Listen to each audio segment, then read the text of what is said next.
Let me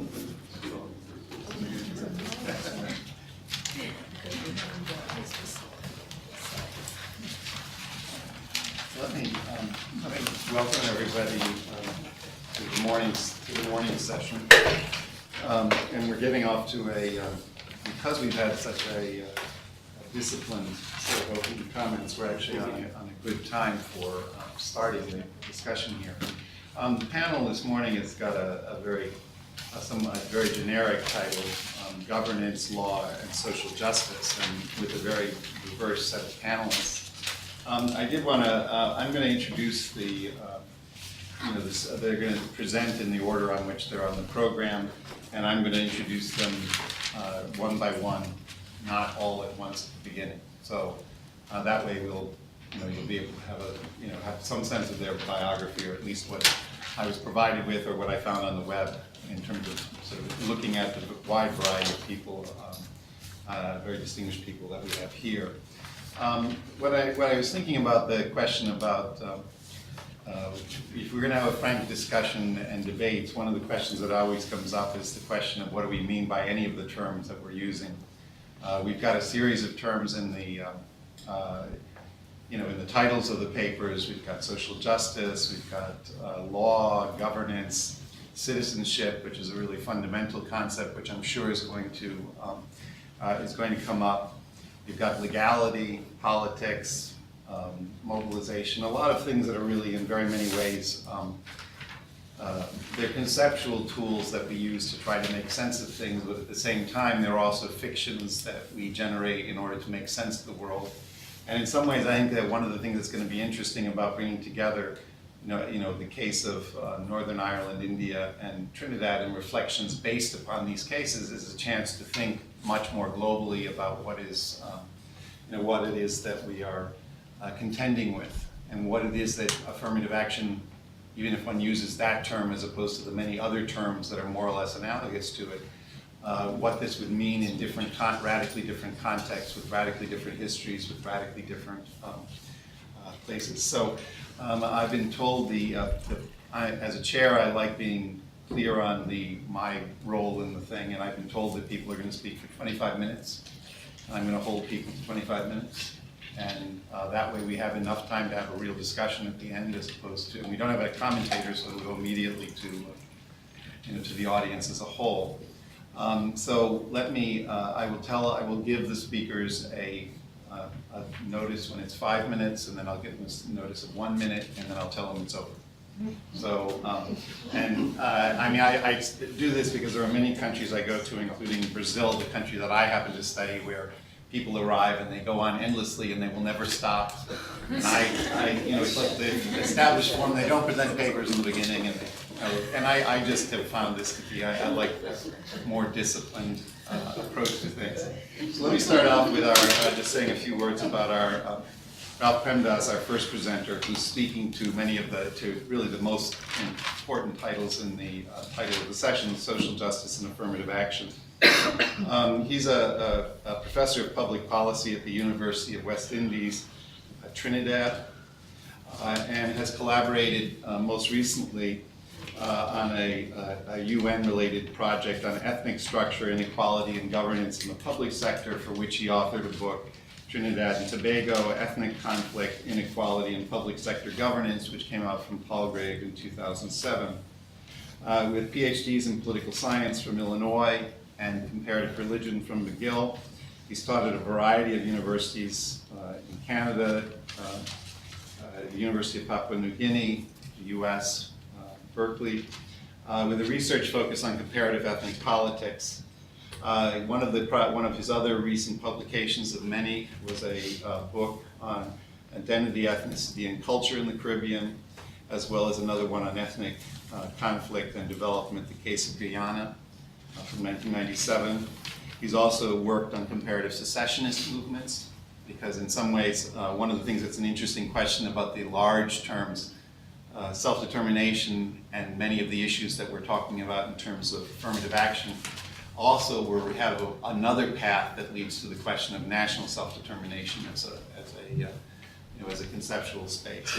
So we'll start with Professor Premdas, and welcome. Thanks very much.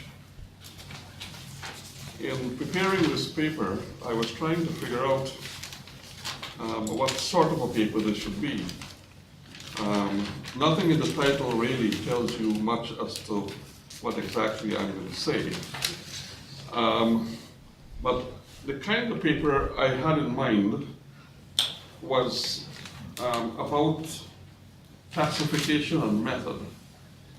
You see, this whole area of affirmative action and social justice, it brings into play a large number of very different countries. And I think we need to make some kind of distinction among these countries, because the type of affirmative action programs which are in these countries are not in the same group. I mean, what I will try to do in this paper here is offer you a way to distinguish among the countries of the world where you find affirmative action being practiced. I can easily start and finish this paper in less than 5 minutes. But since you give me a half hour, I'm going to take the full half hour to tell you a little bit about the content of these categories. But let me begin by just offering a very quick, short definition as to what I think social justice means. Social justice incorporates principles of equity beyond merited, mathematically calculated distribution of resources, and argues instead that justice as a virtue inheres collectively in society and the state, and requires social responsibility undertaken by all on behalf of the vulnerable and weak, and those who have been historically oppressed, disadvantaged, and discriminated against. As a public virtue then, social justice enters and informs all aspects of social life. Social justice is often used interchangeably with the phrase distributive justice. However, contemporary distributive justice is distinctively different, pivoting around an individualistic ontology, and is locked into controversies regarding merit, private property, work, and so on. For our purposes, social justice stands against the individualistic principle that is concerned with the distribution attached to performance and merit. We are going to be concerned with social justice in a larger context involving more overarching social ideals related to basic needs, human dignity, and equality.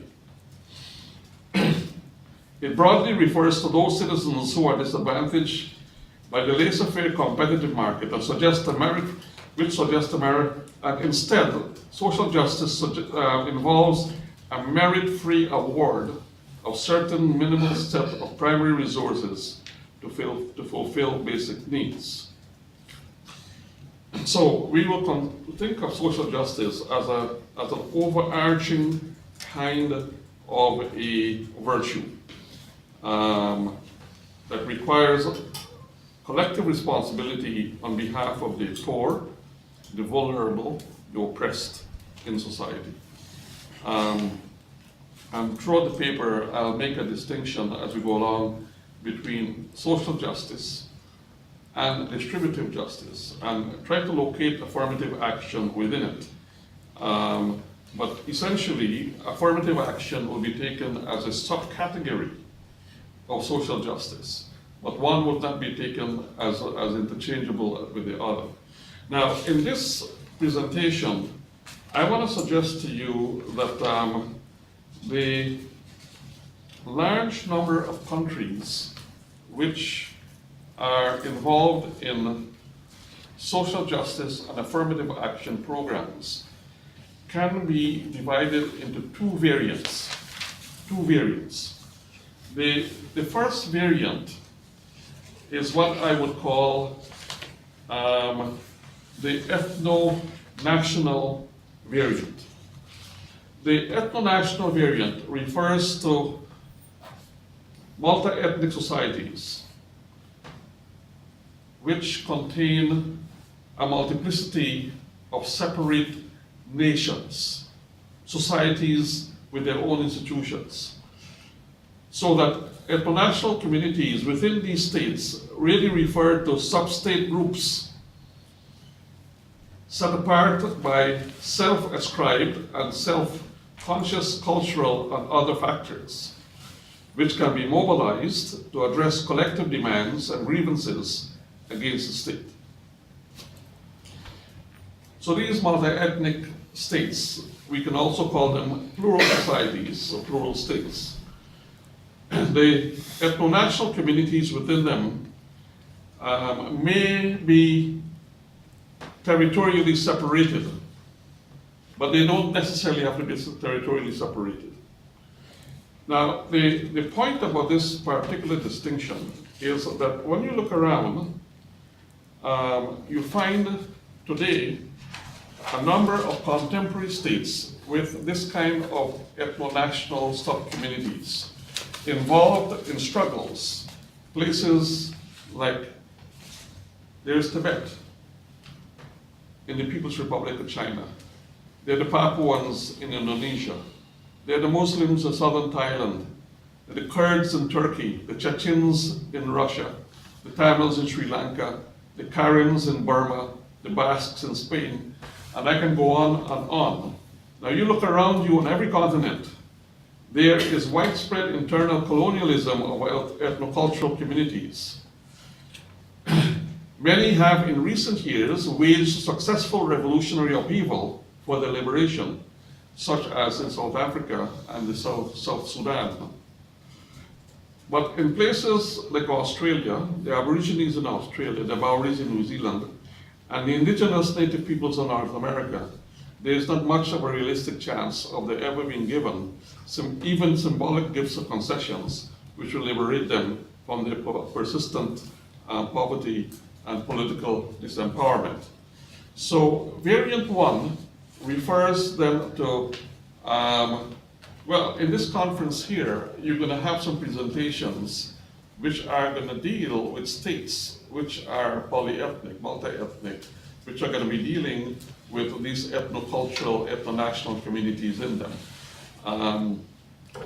I want to give you an example. There's going to be a presentation here on this very panel by Colin Harvey on Northern Ireland. I have a paper of his here, and I want to just quote a little bit of the language he uses in this paper. He says in this article, there's a binational context in which the practical application of social justice and affirmative action is specific to the context of ethno-national division. It is specific to this condition of having an internally fragmented state in which you have these ethnocultural communities. He refers to them as national communities. It's another way of simplifying it. So when Colin talks about Northern Ireland, he's talking about basically two, in quotes, national communities, or what I call ethno-national communities. The same thing is going to happen when we have a presentation here on Fiji, when we have a presentation here on South Africa. Now that's one category. But then there's another category, what I call variant two. Variant two refers to the prototypical case, of course, is the United States. And in the case of variant two, affirmative action and social justice tend to be anchored in a state with a weak set of national institutions in which minorities, disadvantaged and discriminated against, struggle for equality and a more equitable access to benefits such as employment and education through preferences. Essentially, in the second variant, the kind of justification for redistribution is, we call it distributive justice. You see. So these are two different models. One is a case where in the second variant of the American model, it is as if issues regarding general justification of oppression have been set aside. You now have a demoralized, instead of the moral motives animating claims for social justice and affirmative action, you now have utilitarian kinds of justification, efficiency kinds of justification, and a studied avoidance of the moral underlying rationale for a claim for redistribution. But in the first variant, we make no mistake about it. We make no mistake about it. In the case of these multi-ethnic states with the ethno-national communities, the kinds of justification, they use a particular kind of language. They talk about internal colonialism. They talk about repression. They talk of even genocide and expulsion. They talk of uneven development. And the term uneven development is kind of it looks innocent, but when you lift the lid of the word on uneven development, you realize that in many of these ethno-national communities in the larger state that is dominated by a dominant ethnic, you find that in these undeveloped regions, you have exploitation. The resources are taken off, are carried away, carted off, and you have general kind of neglect. In fact, these ethno-national territorial communities tend to be kept in a dependent condition. So you have in the case of the ethno-national type, the variant one, you have the justification for justice is based on a clear statement regarding what the problem is: exploitation, neglect, repression, denial of full citizenship, even genocide, and certainly an attempt to put them in their place. Now, the problem here is that around the world, I want to show you the scope of this problem. The scope of this problem is very terrifying. We estimate that there are 8,000 ethnocultural groups worldwide in 185 sovereign states. And in this presentation here, we're only going to be looking at a few of them. The South African case, the Northern Irish case, Fiji. But they're everywhere.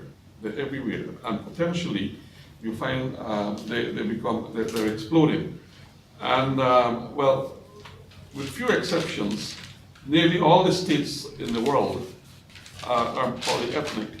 40% of them constituted of 5 or more ethnic communities. Now, from this fact of cultural pluralism has emerged a proliferation of internal strifes that have spilled their borders, destabilized international peace and security, created several costly and cruel humanitarian crises.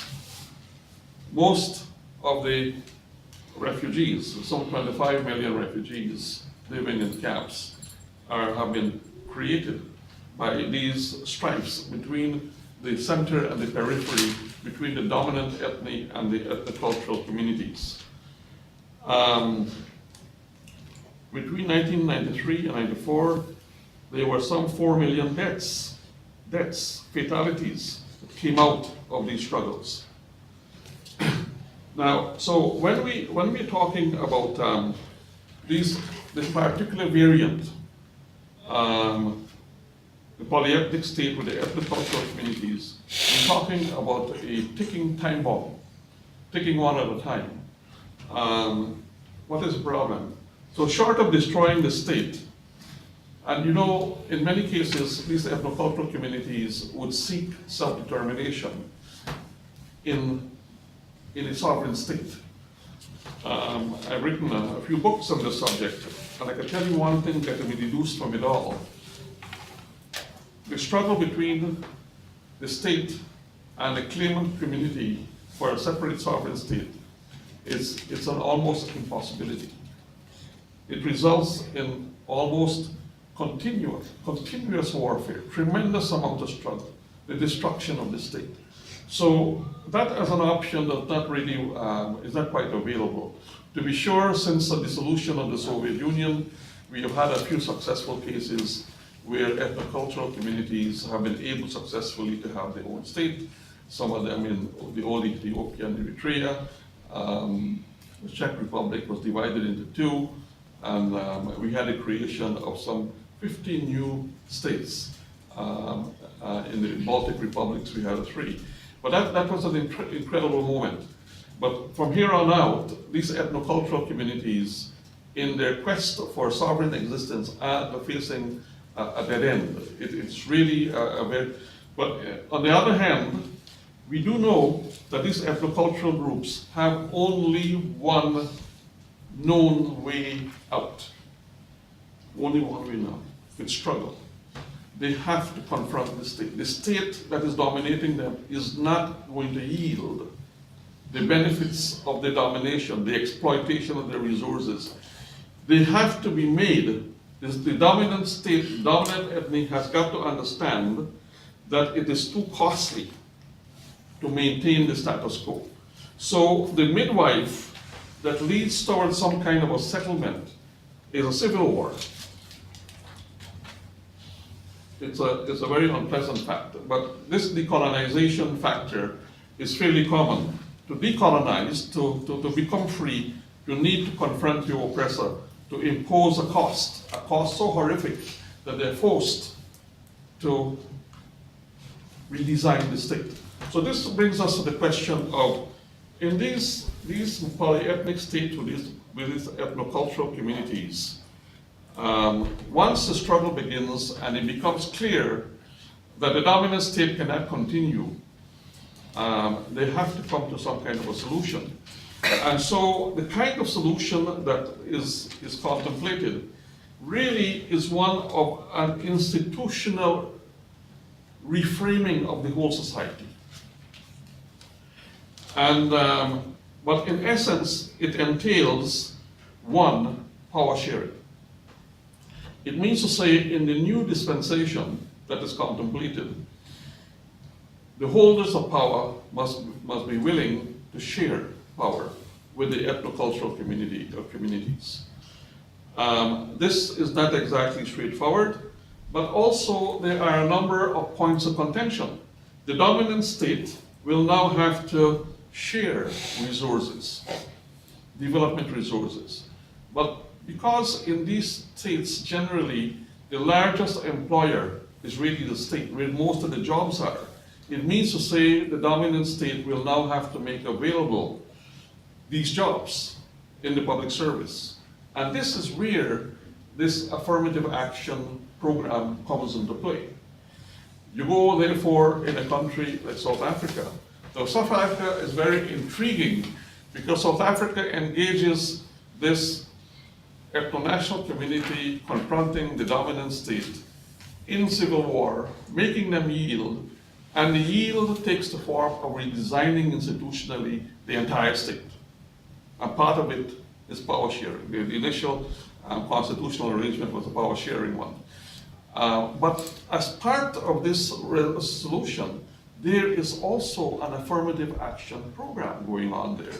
So we have both elements in the same state, you see.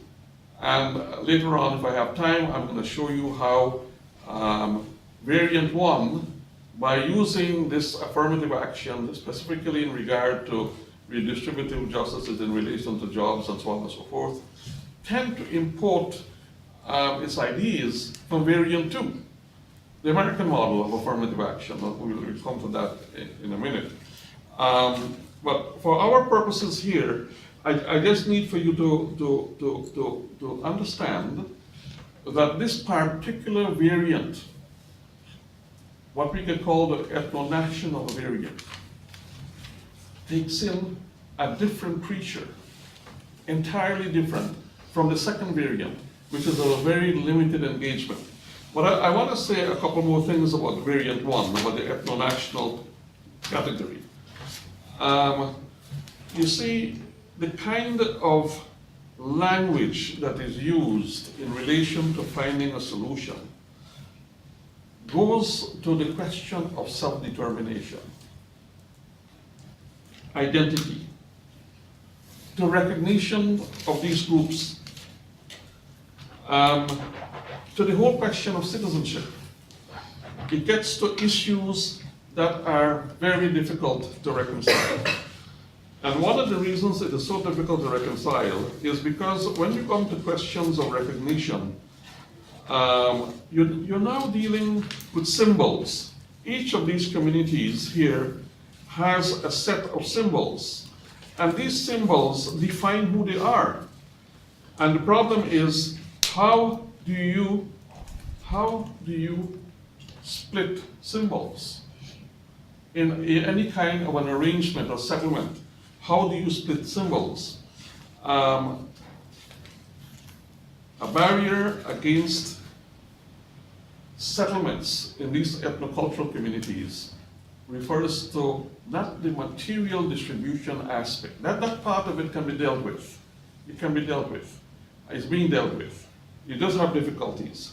But the issues of inequality derived from intergroup perceptions of comparative endowments turns on the broader interrogations regarding the terms of citizenship, participation in the state, and also in regard to the symbols which define each community. Now, I want to say a few words here about this symbolic thing, because you see, this is where affirmative action, by focusing on distributive justice, on material kinds of things, has very serious limitations in relation to these ethnocultural communities. The problem is that when you focus on material distributive interests, you tend to reduce the problem to what have been referred to as masks of confrontation, calculated on a strategy of maximizing material gains. And if you stay with the material distributive paradigm, it assumes that through rational discourse, a formula for equity can be found. Now, crafting such a magical formula tends to run counter to an array of incommensurable and divisible social and cultural symbols, which wrap and enclose and define the identity of the groups in conflict.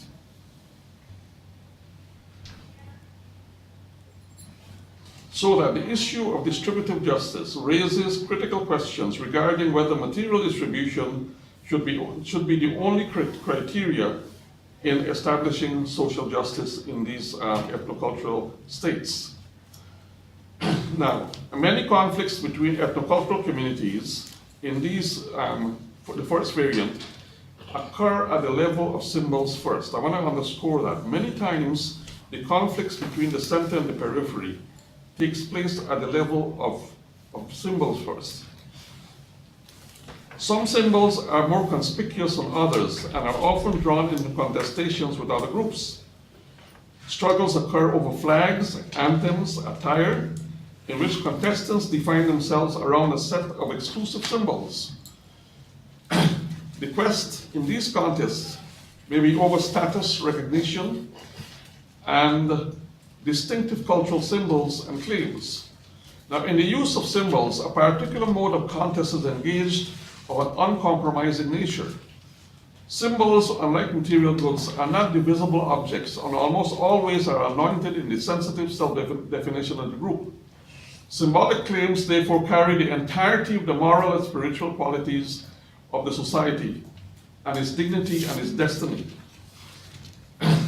Now, when struggles occur between ethnocultural communities, symbols serve as the ready swords that are crossed.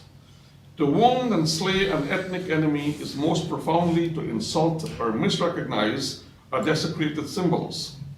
It is an act of collective sacrilege, the same as stomping on sacred territory. It incurs unrestrained wrath, a sort of fury that fires all of the being, individually and collectively. Now, when symbolic hurt takes place, it imparts in temperate responses. Defacing cultural symbols and hurling innuendos are the easiest ways to win eternal enemies. They're not easily forgotten.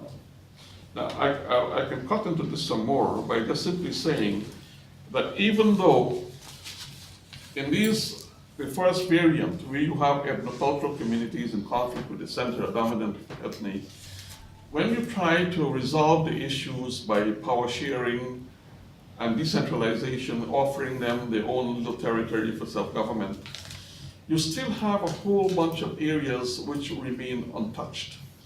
And these areas related to the incommensurable self-definition of these groups and how they see themselves sharing the same territory with another group. It is a residual element that continues to plague the relationship between these groups.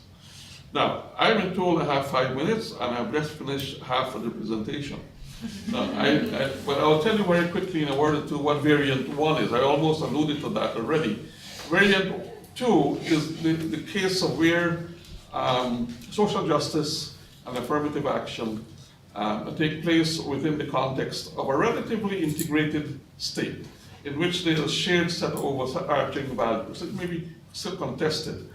But the problem in the case of the American model, which at one point began by having fairly explicit moral justification in the form of oppression and discrimination, today affirmative action and social justice have taken a very different form in this second variant. It is, as I said, it's been shorn of its moral kinds of justification, and it sits mainly on utilitarian kinds of, it's almost like a business, it's efficiency oriented.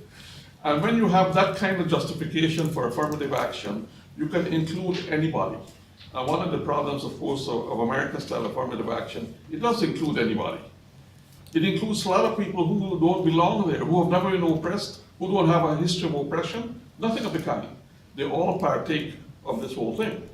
And so it contaminates the moral thrust, the struggle behind the whole thing. Now, I wanted to bring these two variants together in conversation. But perhaps at the time when we ask questions, I'll show you how the two come together. But just briefly, is the second variant of distributive justice referring to material distribution shorn of its moral kinds of motivations and justification? Is this where it's all going now? Is that the future of affirmative action? Is this what's going to happen in the ethno-national states, which now have an affirmative action around the question of material distribution? In the long run, is this where it is going to go? What is the conversation between these two models? I would suggest that in the case of both of them, unless you assume assimilation, you have to assume the difference will continue. I want to say one last provocative thing. In the American model, the sweetness of material distribution in creating a black middle class is a seduction that is not worth it. The dignity that comes by being whole is denied. Perhaps you ought to go back to variant 1 and find a solution in self-determination. Mm-hmm.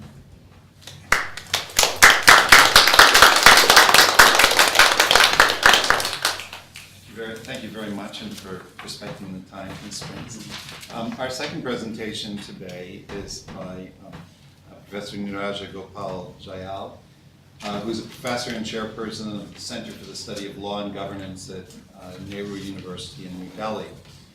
With her BA from the University of Delhi and her MA in Political Science from there, an MPhil in Politics from the University of Oxford, and a PhD in Political Science from the Nehru University.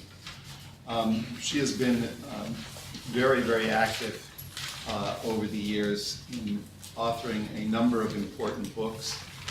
She has also directed a series of research projects, including one funded by the Ford Foundation, Dialogue in Democracy and Pluralism in South Asia. She was also co-director of the Asia Hub for the Princeton University Project on State Building in the Developing World between 2009 and 2012. Having also served as a vice president of the American Political Science Association. She's also edited and co-authored a whole series of books, including the Oxford Companion to Politics in India, editing Sydney and Beatrice Webb's Indian Diary. I threw that in because as an historian we like this sort of stuff. And also has co-authored a number of articles and books, including one with Martha Nussbaum and 2 other authors on essays on gender and governance. She's going to speak today on marking citizens, unmaking citizenship. Thank you. Thank you very much, Professor French. Can I be heard? Yeah. I'd like to start by thanking my hosts, Terence, Randy, and Micheline, for the invitation to be here. And I look forward to our discussions, the discussions that have taken place over dinner and so on the sidelines of the conference have whetted my appetite for more. I wrote a book in 2006, which was called Representing India, and so my concerns about representation through affirmative action were sort of reflected in that book. Attention to recent events suggests that there is a strong case for taking a hard, self-critical look at affirmative action policies in India, not just in terms of quantifiable social and economic outcomes, but also as a normative principle that is expected to make a society more sensitive to discrimination and disadvantage, to understand that these are unjust, and to think about what sorts of policies might be suitable to make society more just.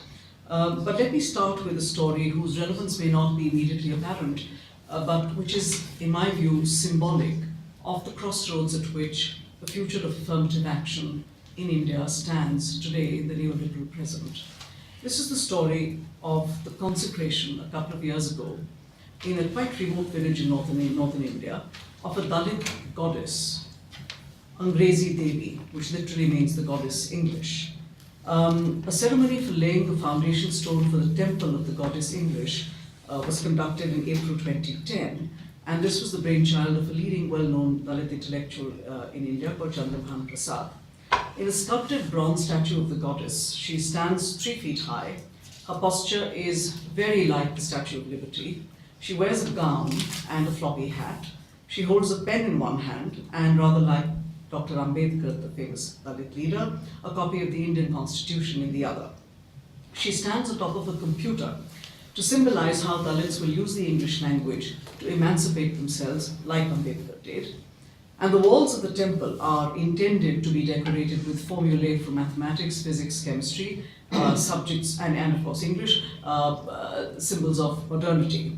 The staircase to the temple is to be designed in the form of a computer keyboard, and there's supposed to be a pen-like object on the roof, rather like a spire, and many such temples are planned across India, even though the first one that I spoke of has been temporarily halted due to upper caste objections.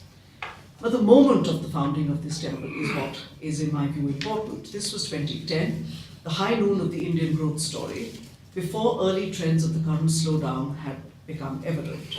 And Angrezi Devi is a goddess who will encourage her worshippers to seek the empowerment of their children through learning English, the language of social mobility, through which alone jobs in the liberalized economy would become available to them. So the temple articulates this particular aspiration. What is also interesting is that the first donation for the temple of Angrezi Devi came from one of the small number of Dalit entrepreneurs who launched the Dalit Indian Chamber of Commerce and Industry in 2005. And this Chamber of Industry seeks to develop entrepreneurship amongst young Dalits, to mentor them to become business leaders. The slogan of the DICCI is poignant. It is this: be job givers instead of job seekers. Now, it is interesting that while mainstream Dalit politics does not stray very far from the original script of affirmative action, the temple to the goddess English and the Dalit Chamber of Commerce and Industry are, even if still on the margins, provocative reminders that alternative ways of thinking about the welfare of disadvantaged groups are being articulated and are even competing with the older narrative. And I will return to this toward the end of my presentation.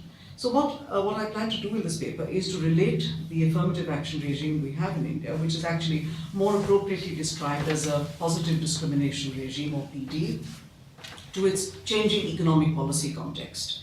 The Indian program of PD, as is well known, predates and precedes the hegemony of neoliberal ideas and policies, and some of the tensions we are currently experiencing with respect to PD reflect the landmark shift in economic policy that occurred in the early 1990s. So the paper has and will have two parts. In the first, which is a brief historical excursus, I offer an interpretation of the trajectory of the PD regime from the economic policy context in which it took birth to the changed economic context following reforms. And in the second part, I briefly discuss some conundrums of the present. Now, I think it is fairly well known that at independence in 1947, but our constitution came into force in 1950, the Indian Republic adopted policies of positive discrimination for members of two historically disadvantaged groups, the scheduled castes and the scheduled tribes. This is an official description of groups that we otherwise call Dalits. We sometimes call tribals Adivasis, but not all tribal groups are Adivasis, so we stay with the word tribal. These quotas were seen as the principal mechanism for effecting their inclusion in the circle of citizenship. And the effort was to strike a balance between two apparently contrary or at least competing principles of universal citizenship on the one hand and group differentiated citizenship on the other. That was the rationale for the quotas for members of the scheduled castes and scheduled tribes, roughly in proportion to their presence in the population. Quotas in public employment, public education, and legislative representation at every level, from Parliament to, quite recently, the bodies of local governments. The point I wish to make is this: there was coherence in the founding vision of economy, society, and polity in the constitutional settlement of 1950 and through the early decades after independence. Policies of PD were entirely in consonance with the framework of a planned economy, state ownership of heavy industry, and weakly socialist rhetoric. Even though a low rate of economic growth was one of the reasons for little redistributive success, the quotas were seen as a positive signal of the state's commitment to the redistribution of symbolic goods, along with more material guarantees of access to education and employment. The rhetoric of poverty removal had at this time great political purchase. It could, as it did in 1971 most famously, win elections. And up until this point, the rhetoric of poverty removal had no identitarian associations. In contrast, disadvantage was defined purely ascriptively. The presumption was that disadvantage was confined to the realm of the social and was appropriately and adequately addressed through a set of parallel policies of PD. So the political and economic domains were constructed, I suggest, as quite separate but homologous, to the extent that they were informed by the same ideology, that of state-led development and state-led redistributive initiatives. Cracks had begun to appear in this largely coherent ideological regime well before the economic reforms of 1991. The reservations had been challenged many, many times on a variety of grounds in many high courts and the Supreme Court. The First Amendment of the Indian Constitution was enacted to undo the effect of precisely such a legal challenge.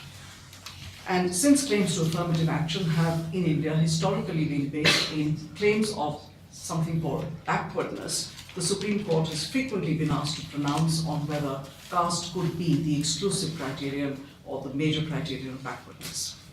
In any case, outside the law courts too, there have been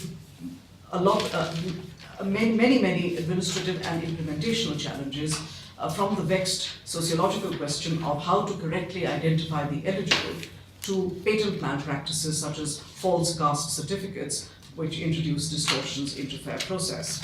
There are also cases, in line with what Professor Premdas mentioned, of enduring and violent conflict between groups competing for their rightful share of the same quota, sometimes demanding separate sub-quotas.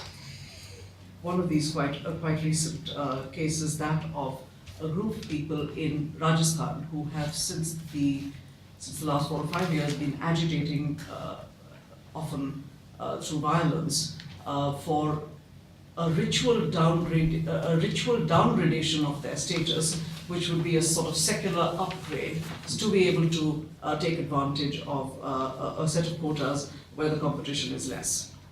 Anyway, the really consequentialist challenge through this early period was at a more fundamental level, as the earlier congruence between policies in the economic, political, and social domains now came under strain and began to diverge.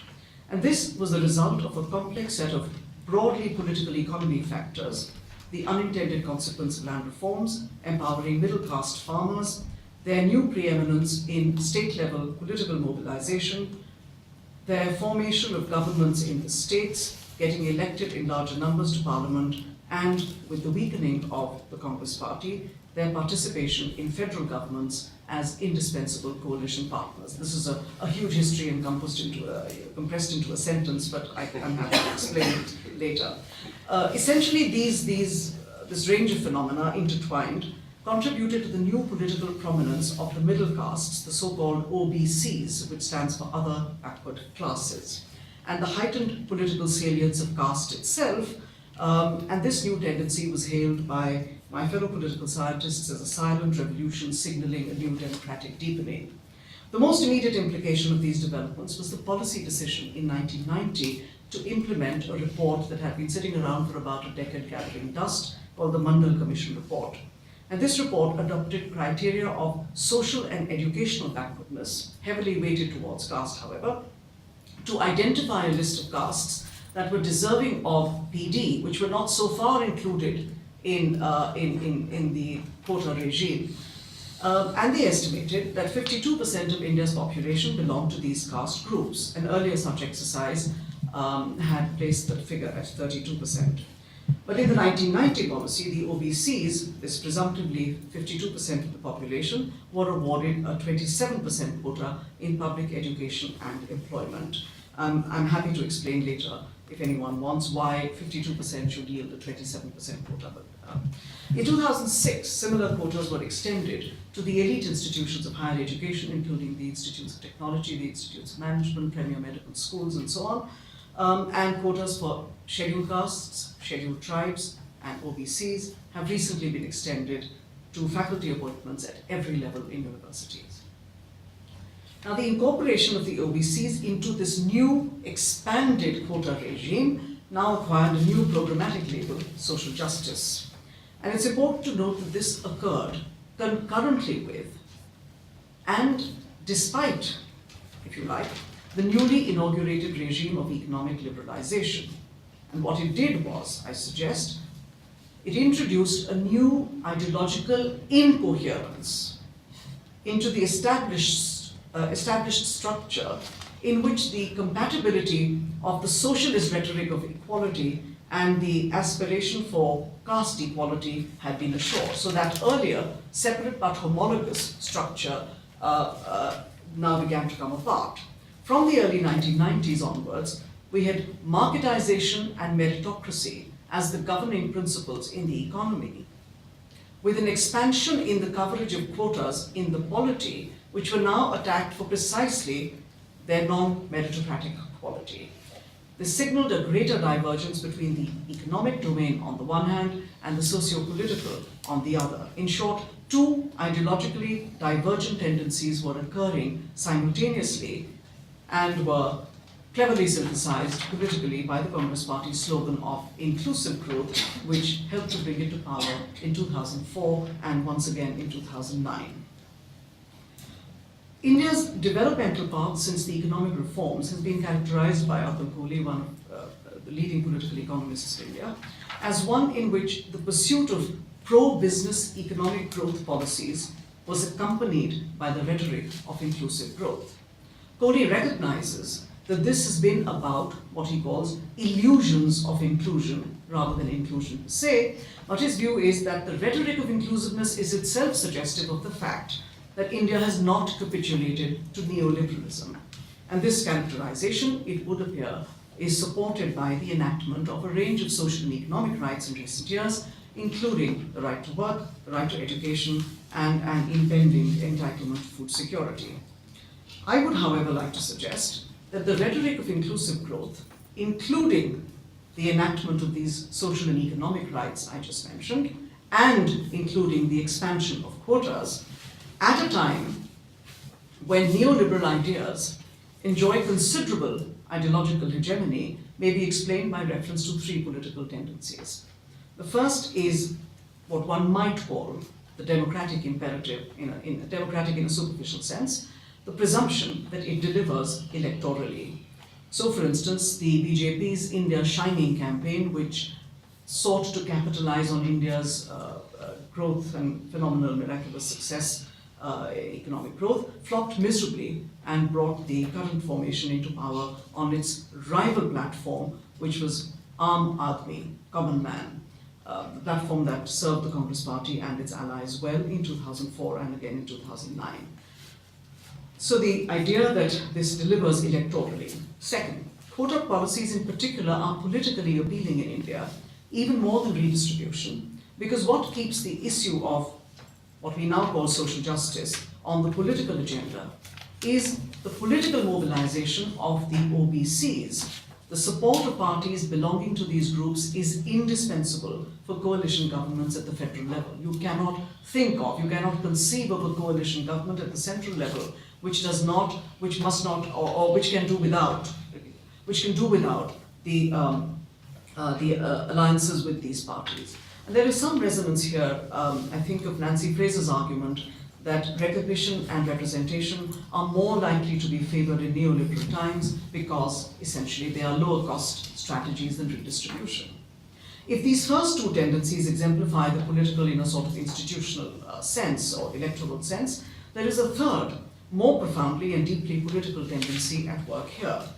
Following the British sociologist of more than half a century ago, T.H. Marshall, we could describe the enactment of social and economic rights at this time as a form of what Marshall called class abatement, in which not merely democratically elected governments, but also the judiciary and civil society are active participants. In similar vein, I suggest that we may describe the quotas as a form of the ideological abatement of caste disadvantage. Now, let me say a little more about class abatement and social and economic rights.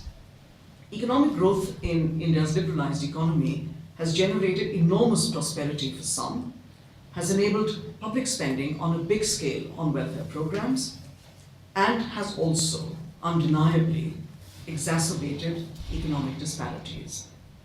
A class abatement and caste abatement argument serves as a plausible explanation of why social and economic rights should become fashionable at a time when macroeconomic policies are tending in the opposite direction.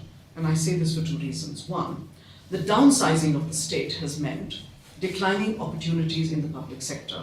By contrast, the private sector has no quotas, though there has been a consistent demand over the last 7-8 years for quotas in the private sector. And some states have, in response, introduced policies of what are called supplier diversity in official acquisitions, which have met with modest success. So the new growth areas to which the old elites and the middle classes, which are mostly upcast, gravitate are in the new corporatized economy. Hence the expansion of quotas in the public sector, which is in any case declining in terms of scale and size, remain controversial, but this is a politically expedient and relatively inexpensive solution. The second reason, the socialist rhetoric of the pre-1991 dirigiste regime, however hollow it was in terms of material outcomes for the poor, had been a successful form of ideological class incorporation, obviating the need for assertive class politics. This was in fact the period in which the working class movement was weakened and replaced, on the one hand, by social movements mobilizing around livelihoods, displacement, environment, and so on, and on the other hand, by political mobilization around caste identity. And it is in this post-91 context of weakened class politics that the language of rights has emerged. The language of rights, however, obscures the many difficulties that are being encountered on an everyday basis in their effective realization, the right to education being one that that we read about almost on a daily basis. Let me turn now to the second part of my paper. How am I doing for time? You've got 7 more minutes. Okay, I should be. And I'm going to reflect really on 3 conundrums. The first, is there a case for strengthening or even reimagining PD policies to achieve substantive rather than merely descriptive representation? Here I am, of course, drawing upon a familiar distinction, or at least I think it might be familiar to some, distinction in feminist scholarship that has been used to consider the outcomes of quota-based approaches. And in these debates, there has been some consensus that in order to assess the outcomes of SRW, substantive representation of women, we need to make judgments about its quality. An empirical study of women's representation through quotas in 36 countries came to the rather disturbing or disappointing conclusion that descriptive representation is severely limited, and I'm quoting here, severely limited as an avenue for providing substantive representation. Take Dalits. A small minority have reached prominent positions. The President of India, a Chief Justice of the Supreme Court, 3 times Chief Minister of the largest Indian state, Speaker, even today, of the lower house of Parliament.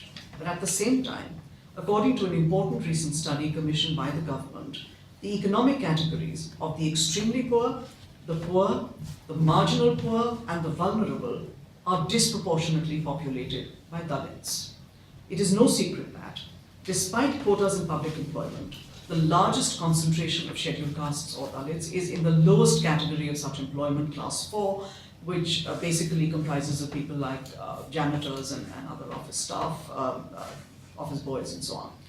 A study of perceptions of being middle class found that even those Dalits who could be objectively defined in class terms as middle class were hesitant to describe themselves as such.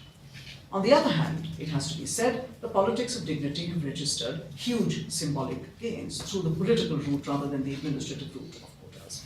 Mayawati in particular has devoted enormous resources, some would say too much, and administrative attention to the building of memorials, statues and parks that celebrate Dalit leaders and icons. And her achievements in this regard are rightly considered and celebrated as giving Dalits ownership in public spaces from which, for the first time, they do not feel excluded.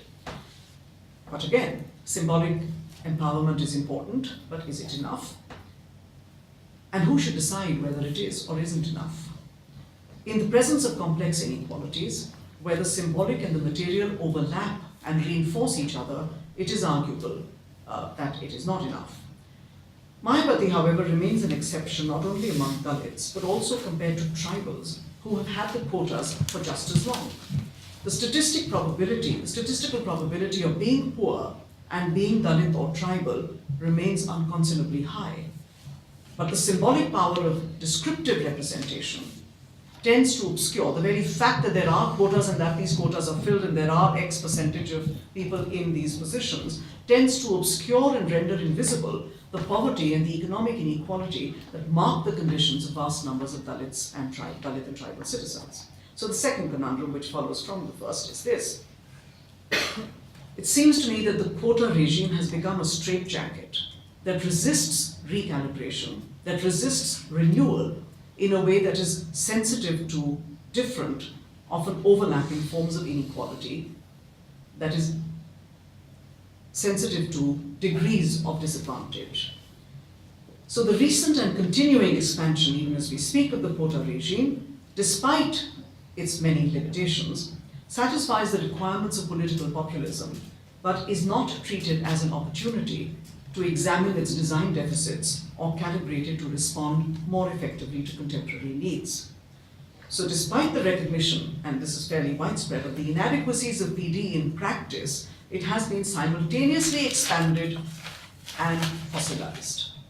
The belief that PD is the only mechanism for addressing what we call backwardness is underpinned by 2 assumptions. First, that all groups are backward in exactly the same way, and second, that this is a static and unchanging condition. But all groups are not backward in the same way. The backwardness of tribals and the backwardness of Muslims arguably require very different types of policy intervention. A recent report, the Satya Committee report, has quite definitively documented the distressing social and economic underdevelopment of Indian Muslims and made substantive recommendations for economic intervention, for educational interventions instead of echoing the mechanical solution of quotas.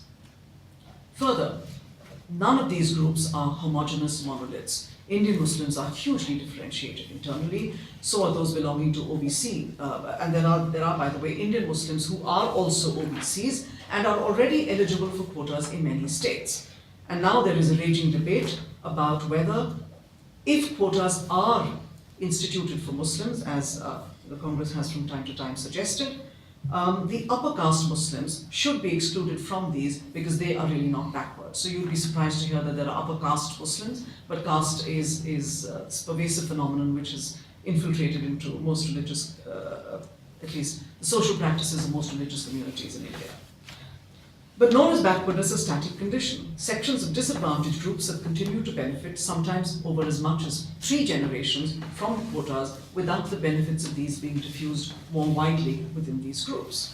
And now, of course, we are in the era of the market, and markets, as we know, structure opportunity differently. The recent celebration of Dalit capitalism, which I mentioned at the start, is arguably, or at least as I see it, is the economic equivalent of Mayawati's political success, limited to a small, though symbolically important, perhaps even inspirationally important number, but still limited. It is interesting that economic policy regimes owing allegiance to neoliberal ideas relate very differently to Dalits and to tribals. So the Planning Commission recently held extensive consultations with the Dalit Chamber of Commerce and Industry while it was formulating the 12th five-year plan, which comes into effect this year. In the predominantly tribal areas of central India, by contrast, the state and private capital have colluded in rapacious mining activity, displacing the local tribals, often pushing them to live in camps. The contrast between Dalits and tribals is, to my mind, quite striking. The first are consulted and cultivated, the second are suppressed through state violence. The first seek opportunities, even if they don't always get them, seek opportunities in the new regime of liberalization. The second are rendered homeless and marginalized by the private corporations whose commercial energy has been unleashed precisely by the same neoliberal policies in the economy. They've also been rendered vulnerable to violence by both the state and Maoists. So if Dalits, as in UP, have experienced some improvement in their living conditions in the period of economic reform, whether or not because of it, the tribals of central India, Jharkhand and Chhattisgarh, despite the same policies of positive discrimination, the same economic policies manifestly have not. I think this is something we need to think about. Finally, the question of reservations and quotas as technologies of rule and of the instrumentalization of identities. The original PD regime constructed and marked scheduled caste and scheduled tribe citizens in particular ways as the labeled objects of special provision. In the 1990s, we institutionalized another set of markers of citizenship, if you like social citizenship, for more effectively targeting policies of poverty reduction for those who were characterized as BPL or below poverty line. Both types of markers may be viewed as technologies of rule, categories constructed by the state in its attempt to render its citizens legible for the better implementation of policies of inclusion. Both have, ironically, tended to entrench exclusion. In recent times, the obverse of these categories, which is supposed to signify disadvantage, have also acquired their own labels: above poverty line and general or unreserved. So all those who don't fall into a reserved box are general or unreserved. And our admissions lists, the university for instance, have scheduled caste, scheduled tribe, OBC, physically challenged, etc. And it has a category called unreserved. So everybody who does not belong to a marked box also has a marked box of their own. Okay. So now citizens belong to boxes whose labels separate them from each other. To be citizens in substantive terms, members of these groups, scheduled caste, scheduled tribe, OBC, need the markers of citizenship. However, the markers themselves stigmatize their citizenship in ways that render it qualitatively different from, and even less than, the real citizenship, if you like, of the unmarked or relatively unmarked citizen. But the same citizens can often belong to two quite different types of boxes. In the post-reform period, citizens need to be marked in two quite different ways in order to obtain access to the benefits of citizenship in these distinct domains. Their eligibility for quotas in education or employment requires them to be marked as SC or ST or OBC. Their eligibility to subsidized food or housing, on the other hand, depends on their being marked as BPL or below poverty line. The subject citizens bearing these two distinct types of markers are, moreover, frequently the same people. For the scheduled castes, scheduled tribes, Muslims have larger percentages of poor people compared to other sociocultural and religious groups in the population. The two sets of markers create an artificial divide between two dimensions of the same individuals. They cannot be Dalit and poor at the same time. They must be Dalit or poor, as the official context requires, to trot out the right label in the right context. At the same time, finally, their access to the attributes of the real citizen is through these markers, which stigmatize and therefore entrench exclusion in a way that commits us, sadly, irretrievably, to the prospect of a forever fragmented polity in which there is no escape from boxes and labels, rendering ever more remote the possibility of a civic community, or even a discussion about whether a civic community is any longer a desirable ideal. Thanks.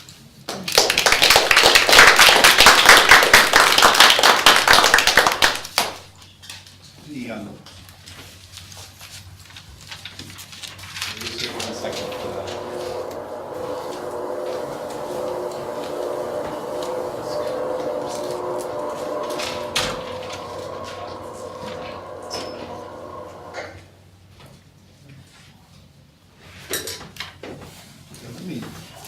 While this is going up, let me introduce our third presenter, Colin Harvey.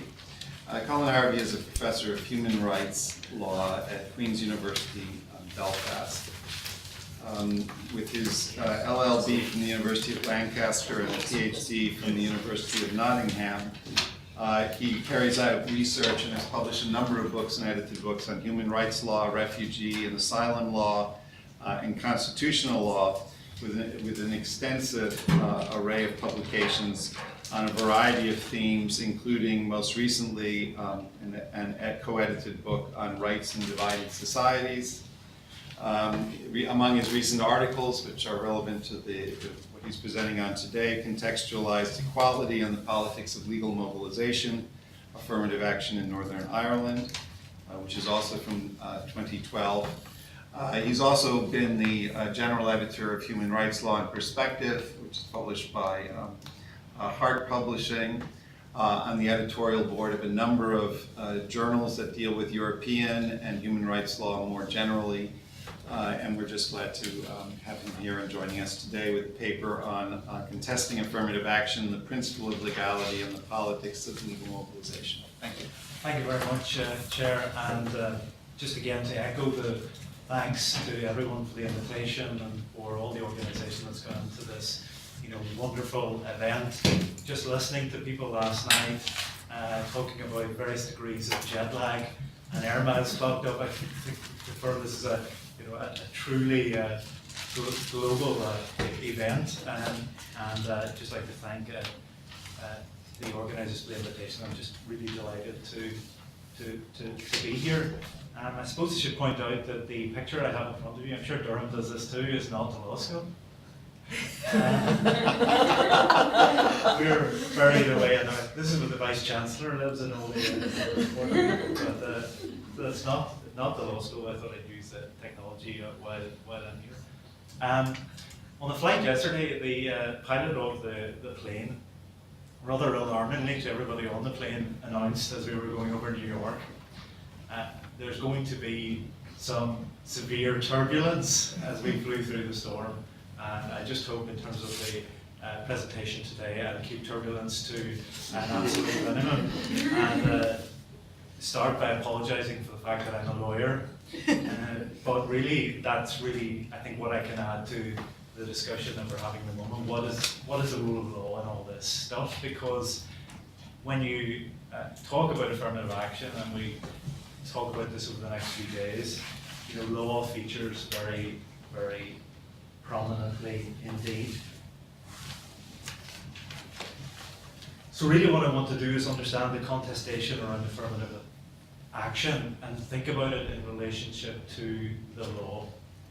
I want to raise questions about that relationship, and what it might mean to talk about global affirmative action, because that did stand out for me in the title of this conference, given that one of the really dominant themes of my paper will be that actually equality and affirmative action is highly contextualized, and that really trying to understand a concept like affirmative action on a global basis raises all sorts of intriguing questions.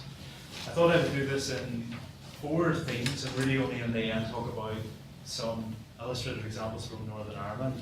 First, affirmative action contested concept, and I think Terence made that very clear at the start. There's a debate, right? We know there's a debate. I want to say something about the principle of legality itself, what it means to talk about law in this context, and generally. Having made the argument, make the argument that it's very, very hard to get out of context, even when the context involves transnational and global conversations and draws upon comparative transnational and global examples. I want to say something about context, and in that context, Northern Ireland. And then rather grandly, it won't be that grand, the future of global affirmative action at the end, just like to draw out some conclusions from it. Really, the things that we already know, right? Affirmative action, the contested concept. I suppose the starting point for me in these debates, from a legal perspective, what generally is that we're talking about what equality means. And I think many of us carry around an understanding of what we think equality means, and some of the most ferocious contested debates that happen in legal forums around the world are really debates about contested notions of equality.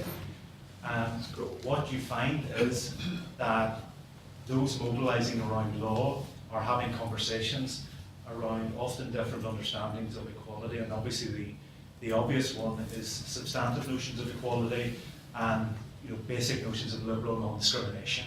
And they're often being fought out, as you all know. Fisher was mentioned last night, and your dean mentioned the Fisher case before the Supreme Court, fought all the way out to the top courts.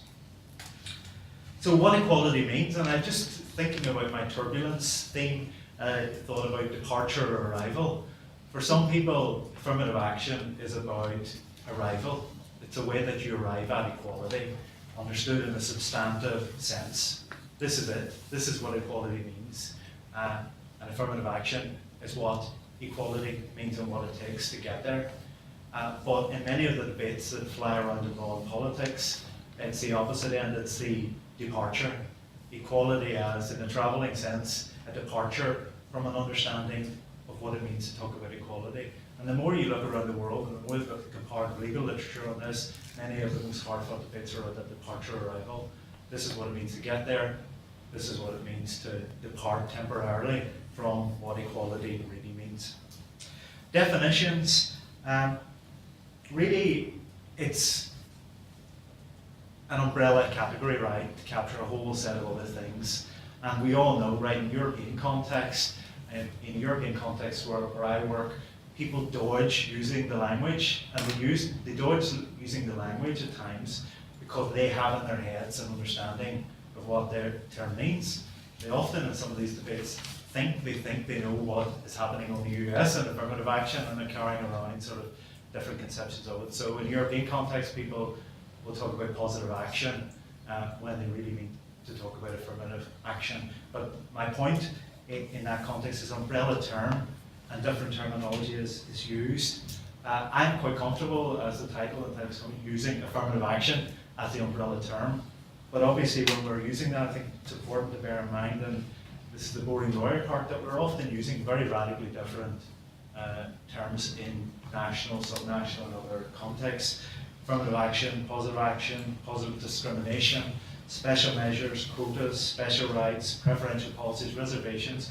They're all bundled up together under this broader notion of affirmative action. And the stories behind the use of those policies in different parts of the world they're different stories, right?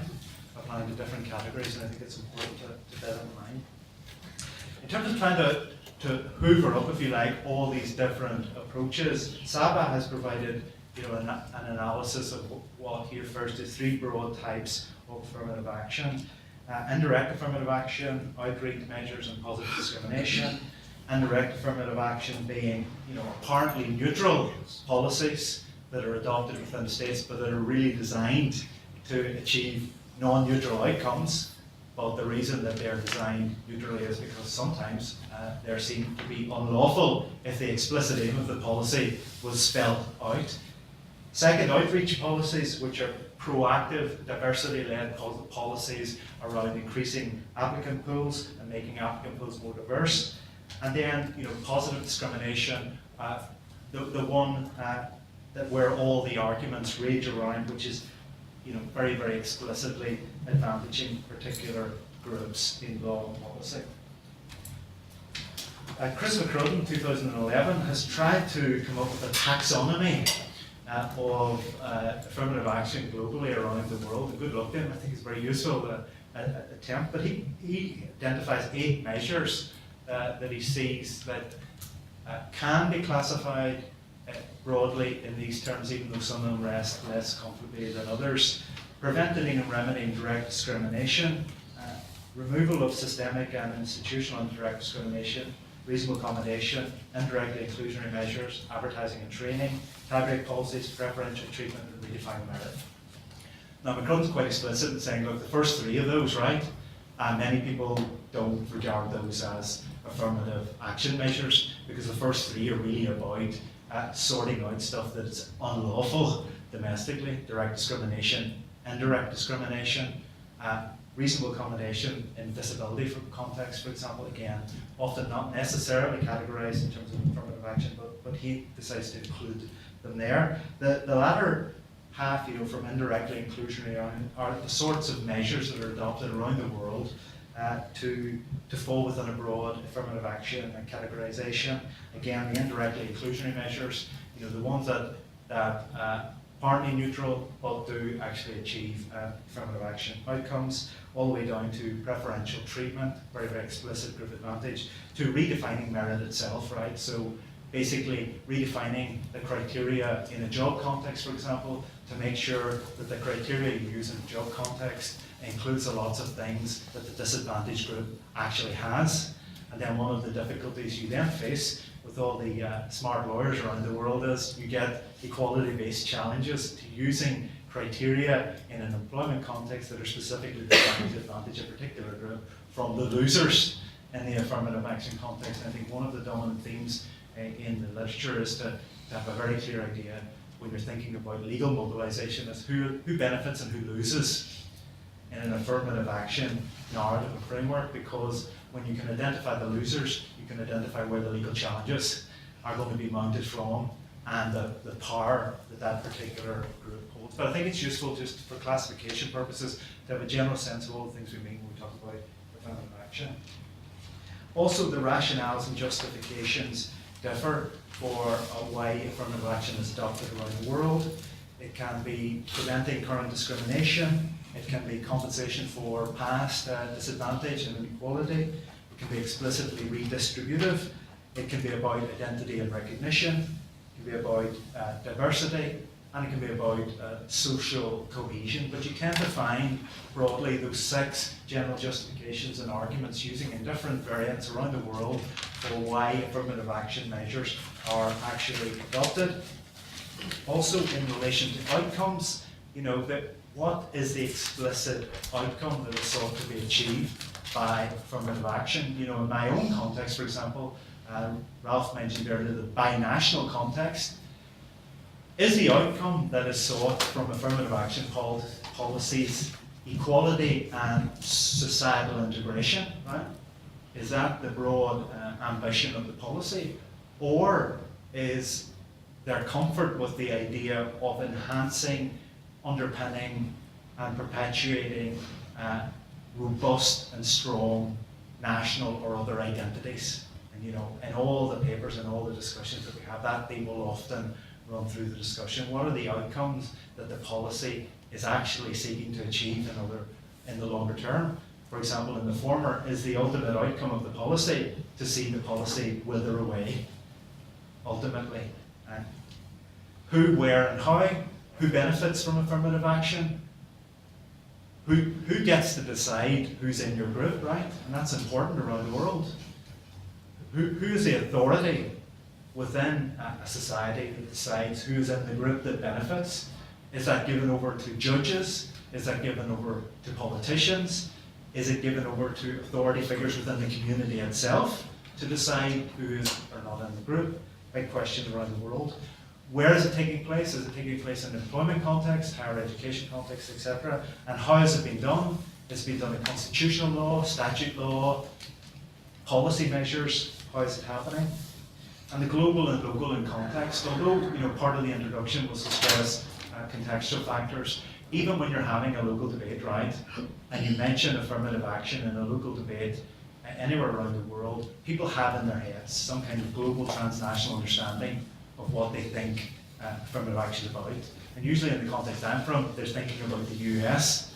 So you get an interesting debate between those who want to associate with affirmative action, precisely for that reason, and those who are less comfortable with that association because they have in their heads an idea of what happens in the US or Canada or elsewhere.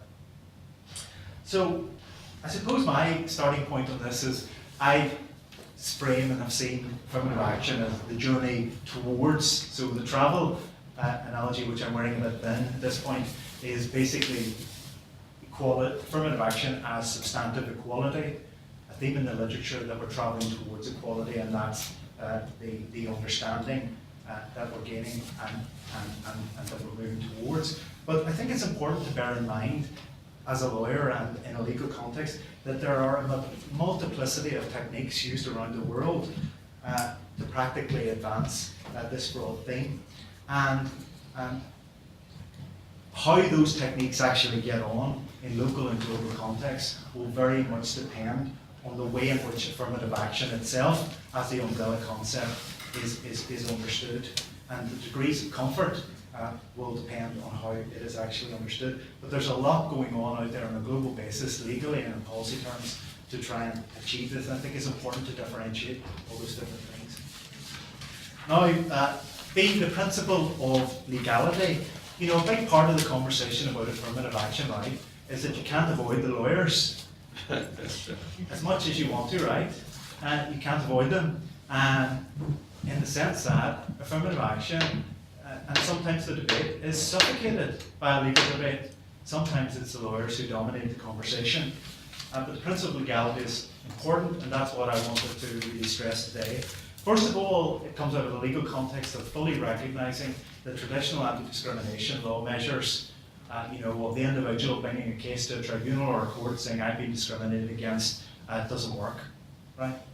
So, in a sense, the move towards substantive equality that I'm talking about here, that affirmative action is part of, is a critique of traditional ways of doing anti-discrimination law within the legal literature. It's not how you get there. It's not how you get started on that journey. So, the second part of that is that legal form law matters, and really part of the argument in my paper is going to be that legal form does actually matter. It does pay attention to what we're talking about when we talk about affirmative action for a number and broad range of reasons. Has your affirmative action measures been constitutionalized? Is it at the constitutional level? If it is at the constitutional level, how is it being enforced? If it's at a sub-constitutional level, again, the same question. How does it relate to your constitutional equality norms, given that there's often a contestation at the national level between notions of equality? And if it's even below that again, what's the legal form in which affirmative action is adopted? How does it relate to international law, international human rights law? International human rights law is quite clear that special measures in the terminology of international law are permissible. Again, how does it relate to that? And one of the big things that interests me at the moment, and I think is very, very intriguing, is international economic law, right? International economic law, just to take example from the European Union context, where some of the most ferocious debates around equality are fought out between private lawyers and public lawyers. The private lawyers arguing from an economic law perspective that the equality norms are contrary to commercial law notions about free competition within the European Union framework, and the equality lawyers trying to engage on economic law, public procurement law, contract law and private law, and burning the midnight candle, reading up on remembering all their private law as to why the equality measures that they want to advance and how they fit within that context as well. And internationally, we all know, right, internationally, in terms of international economic law, when it comes to issues of investment and the battles that are fought out between what you want to do at a state level in your constitution in terms of empowerment, for example, but what international actors may have in mind when they want to invest in your state, leads to some of the most ferocious debates around affirmative action and equality, when international actors are saying your national rules in your constitution are not helping us do what we want to do economically in your region or in your state, and where the state, or where actors in the state, its response to that is, well, this is what we want to do. And obviously South African example is one that's often given there in relation to investment, but it's a wider context in mind. In terms of the principle of legality, something to bear in mind. If you're thinking about law, you have to think about stages of law, how you achieve reform, getting to law in the first place, right? So that what precedes getting something on the statute book, enacting the measures themselves, how do you get them enacted and how are they enacted, then the implementation of the measures in law, and then their use and challenge. And I think when you're thinking about law, it's important to differentiate all those different stages. How you get there, how it's enacted in law, how is it implemented, and then when the challenges kick off, right? And they will, and when they end up in legal forum, thinking about all the different stages involved in that. But what interests me in terms of the human rights and equality context is then legal and political mobilization. How do forces and actors out there in communities and globally and transnationally organize themselves, mobilize themselves around these affirmative action debates of watching what's happening in society, but how law is used in society around these affirmative action struggles, right? And I think there's a lot of interesting stuff that is happening in those debates, but law, again, is part of that. And then principles and pragmatics. Again, life would be easy, right? Life would be easy if the debate you're having with people is, I think human rights and equality are a good thing, and the person who says, well, I think human rights and equality are a bad thing. I don't agree with all that. But what's interesting from a legal contestation perspective and the interpretive struggles that are happening within mobilized legal and political communities, that's not the way it works, right? Because your opponent is saying, I believe in equality too. I believe in human rights as well. But this is what it means. And we're going to take you all the way to that final court to show why you're wrong and we're right. And that begs the question beyond law as to the power circumstances within a society which those struggles are being fought out. And I suppose the question for me then in contextual analysis about law is, how do you build hegemonic understandings of affirmative action that will hold up in those interpretive struggles in a context where power relations are diverse and dynamic in different parts of the world? Okay, I did want to say something about Northern Ireland, and Ralph mentioned something about Northern Ireland earlier. I've just published something this year where basically in looking around the world, trying to do comparative taxonomies and thinking about the different things, sort of not giving up, right? But look, context. We can talk about global affirmative action, but context really matters. And the interpretive struggles that are fought out are at such a micro, local and contextual level. I think that's where I start. The Northern Ireland one is interesting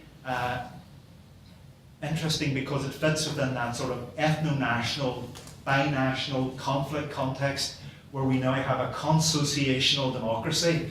Scary title, particularly power sharing democracy in Northern Ireland between Irish Catholics, to put it crudely, and British Protestants on an island that is partitioned, right? It's a useful case study, an example of divided societies and how affirmative action measures are used in divided societies.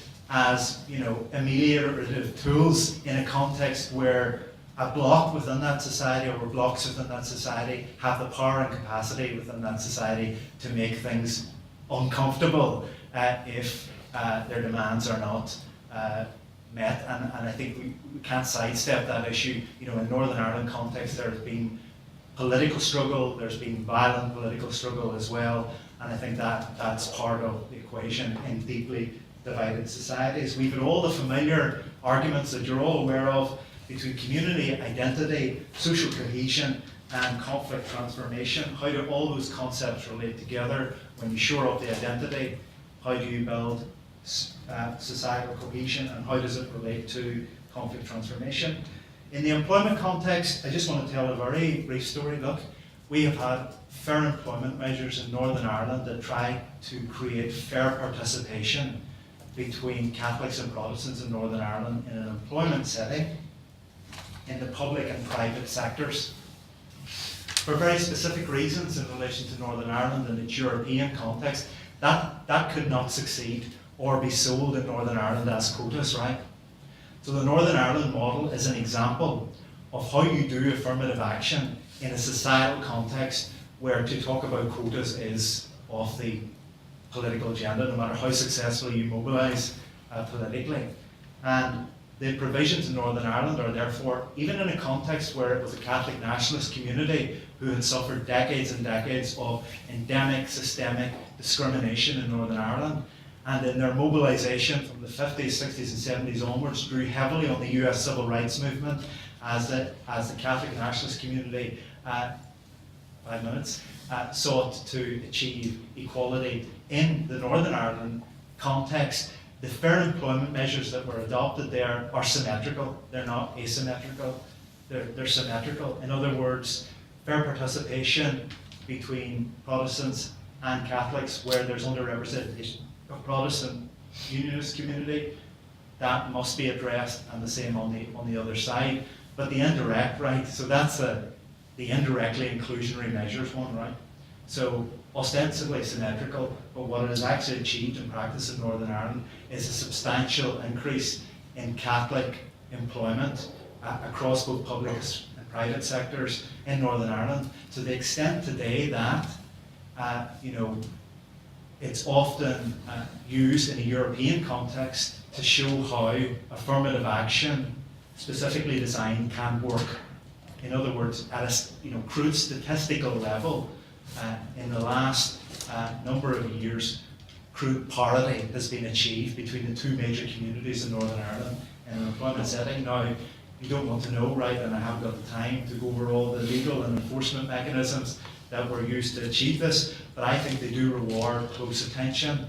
It's a very, very intricately designed system to achieve those outcomes that have been supplemented after our peace agreement by mainstreaming equality measures and positive duties in law as part of our peace agreement to try and underpin that wider commitment to fair employment. But I suppose the headline, right, that I want to just put out there is there seems to be some success here, right, in achieving objectives, thinking about the earlier conversation, in that fair participation rates in an employment setting have improved substantially, and some of the most well-integrated public and private spaces, public spaces in Northern Ireland are in an employment setting as a result of this architecture.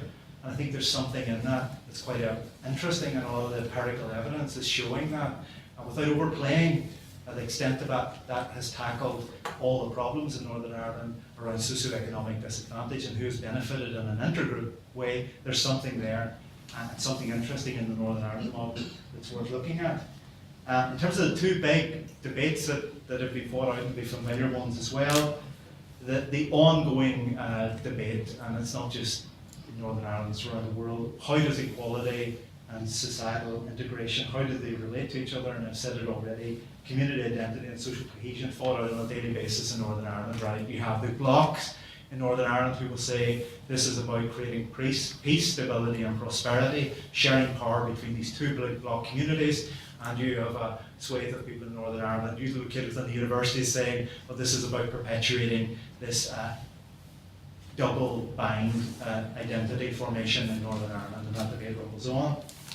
Economic advancement, investment and equality. There's some interesting emerging issues there around Northern Ireland, attracting inward investment, and then how that equality model holds up. But something to bear in mind in Northern Ireland, as with South Africa, the way in which fair employment reform was achieved in Northern Ireland was through very, very strategic targeting of investment from the US, for example.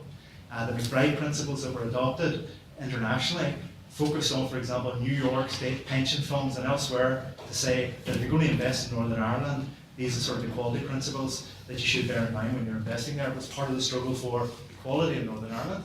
And then the second big theme, which is a really interesting one that's happening, I think, around the world now, is contestation between those arguing for affirmative action, equality and social inclusion, and the human rights movement.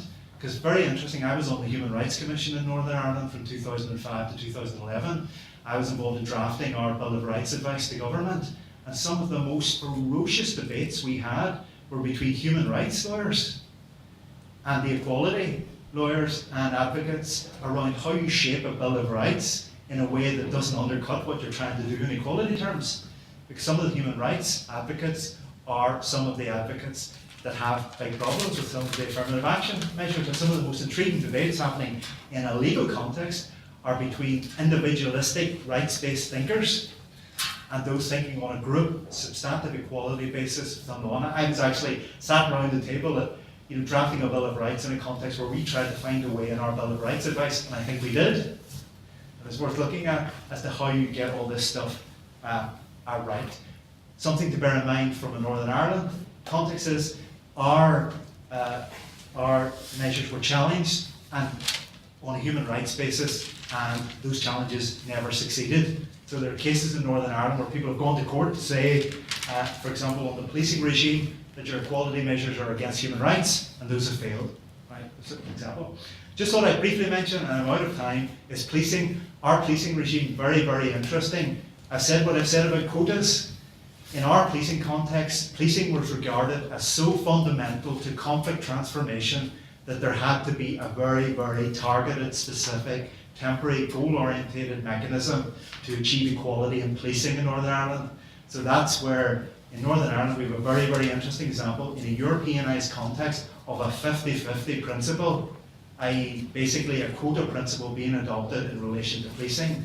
Because basically, let's be very, very clear, in our peace agreement, in the struggles around our peace agreement, certainly with the Catholic nationalist community, and this gained international traction as well, that the policing service of Northern Ireland had to be representative ASAP, and how was that going to be achieved? And I think it's well worth looking at the patent reforms in Northern Ireland that led to a 50-50 principle have now ended. They were ended last year. Why were they ended? The initial target in 2001 was 30% Catholic representation within the policing service of Northern Ireland within 10 years. As of March last year, there's over 30% Catholic representation in the policing service in Northern Ireland. So in just over 10 years, shifted from 7% to 30% Catholic representation on the policing service of Northern Ireland as a result of these measures. And there's something interesting there. Now that is being bought out now, right? Because last year when it was ended, sharp debates around ending it. Catholic nationalist community in Northern Ireland said, no way, 30% is not enough. It needs to go to our representation within the wider society, which is 42-43% plus. The British government ended it. And what's emerged this year, very interestingly, in the last few weeks, is evidence that there was some off-the-books temporary recruitment going on that was bringing back in previous police officers into the policing service of Northern Ireland on a temporary basis that kept that action off the books, if you like, in terms of those equality statistics. So literally, right now, in the last few weeks, there's been a ferocious debate around what was going on in that practice. Policing, all the measures that do massive redundancy payments to clear out the police force, but again, interesting statistic, 7 to 30% in PSNI, it's under 10 years. What's going on there? Who are the Catholics that are there? Right? All those familiar questions, but what we're looking at. Right, I've run out of time, just to end. Contesting affirmative action in the title. Well, I'm not contesting affirmative action, right? The conceptual framework that I want to adopt in my paper is that affirmative action is a part of the turbulent journey, if you like, over New York. You know, the turbulent journey that we're taking towards equality defined in substantive equality terms. And that's the framework and the conceptual framework of our paper. But we have to understand, and we all understand already, and you all know this better than me, the variability and complexity around the world is absolutely bewildering. How this is done, what people mean, the terminology that is used varies massively. I'm making an argument in my paper, right? Unashamed argument that law matters, legal form matters, and legal orders matter. And they matter because where this is in law, how it stands in law, the legal stages that they're at are going to matter in terms of how it's implemented, who challenges it, how it's challenged, the success of the challenge. Lawyers are important to that.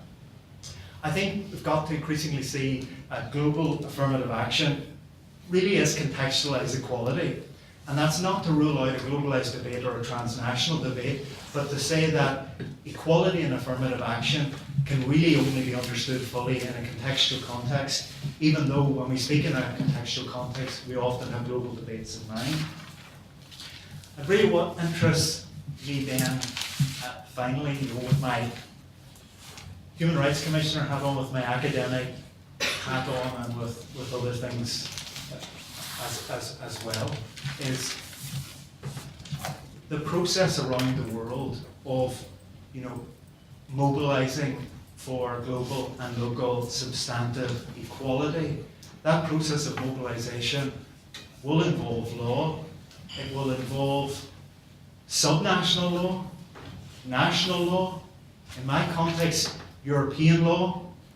It will involve discussions with constitutional lawyers, commercial lawyers, international economic lawyers. But I think part of my paper is we need to understand that in those mobilizations around affirmative action, what is going on in context. Thank you very much.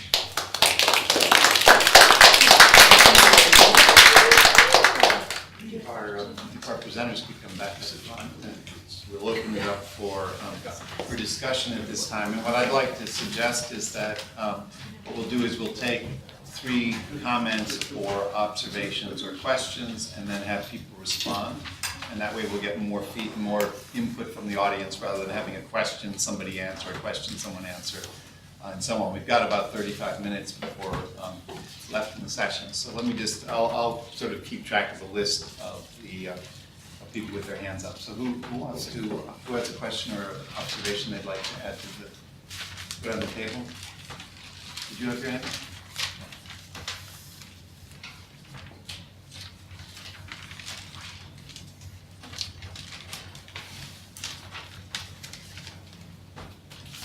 I'd like to pose a question to you, Colin, about the McBride Commission. I like the idea of foreign capital coming in and creating a space for employment to allow for reconciliation. But I'd also like to, as you say, situate this within the broader context of a situation of economic decline. Are these kinds of models sustainable in a time when, say, we have recessions? And can we find these communities working together, allowing for coexistence in this model? It is probably sustainable when there's economic growth. I'm particularly concerned when we have serious economic crisis that we have seen. And what then do you see from the Northern Ireland experience? What can we learn from the Northern Ireland experience of these kinds of models? Other questions? First. Oh, well, thanks very much. Sorry, I missed part of the presentation because I had to go for interview.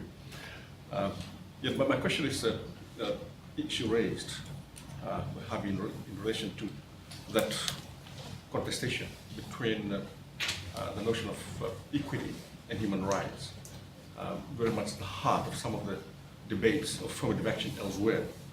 And then want to link that to the distinction between ethno-nationalism and redistribution, as raised by my friend Premdas. And I suppose the way in which notions of human rights and equity have been captured and framed in fundamentally ideological and political context. So that I suppose in some cases, the distinction between ethno-nationalism and redistribution no longer exists. There's an oscillation between the two. It's in the context of Fiji, for instance. What might be framed as equity-based projects become very much driven by ethno-nationalism in many ways. And that makes affirmative action very complex in terms of, not so much in terms of drawing the legal lines and moral lines, but the way in which legality and morality have been subject to political contestation and ideological interpretation. Absolutely. Yeah, my question relates to I need to speak up? Okay. Getting older, deaf. My question relates to yours, and it is also, well, it's about a conversation really between Premdas's paper, well, between all three papers, but you specifically mentioned that your paper is about classification and method. And then you spoke about symbolic hurt, which I read as, to be corrected through recognition justice. And so my question for all three panelists really is,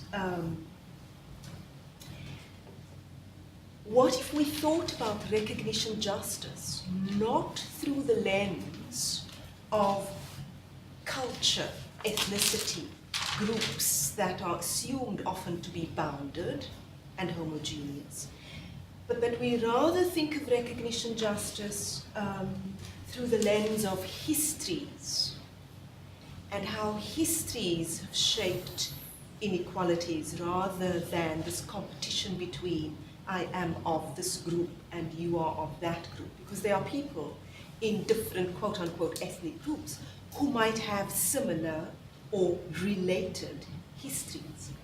And so I'd like us to have a discussion about thinking recognition justice through the lens of histories rather than through the lens of cultural boundedness in a sense. Jay, if everybody wants to respond to any of these questions, and then we'll go around for another round. I'm not sure who wants to start. Do you want to start? You want me to go first? Yeah, we'll go in the order that people present. But I'm enjoying the questions so much. Why don't we ask? The questions are very, very beautiful. I've never heard the phrase recognition justice. And I have to give you half of my salary for that. Not much. But I get educated for this. But you're putting your finger on an intangible factor regarding how these acts of reconciliation are to be maintained. When I look at Colin Harvey's presentation, I'm struck by the order, the elegance, the symmetry. I am also struck by the fact that we're talking about an area, as he pointed out, that is turbulent. It's a kind of complacency that shocks you when a next bomb goes off. Colin hasn't said much about something I want to talk about. And in case variant 2 of social justice and affirmative action, pointing to the redistributive aspects of material goods and the symbolic kinds of questions that arise there. Colin, do the Catholics and Protestants love each other? Having gone so far in finding common spaces at the workplace, is this still not a residentially segregated place? Is this not a place where people are very worried about something may happen and you may go back to square one? You know, I'm thinking of the case of Bosnia. For the longest time, you had integration, you had intermarriages, you had a tremendous amount of sharing of space. You would not have predicted that in that situation, somebody would have lit a little trigger fire, and the whole thing will go up. You begin to wonder what was still there. Now, what I'm trying to get at is, I love the idea of a temporary cessation of hostilities under a consociational formula of power sharing. But make no mistake about it, every condition, every solution in power sharing and consociationism, every one of them has fallen apart.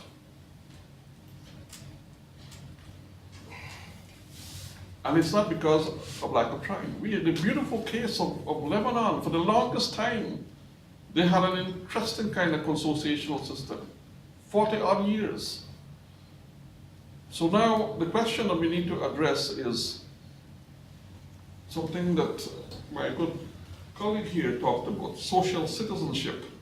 The question beyond a formula of power sharing and quotas and so on, do we still have a viable society? Is the cohesion thing still there? Now, you may not know this, I'm from the Caribbean, but I'm also an American. I lived in America for a whole bunch of years, and my one ambition was to get the hell out of this place.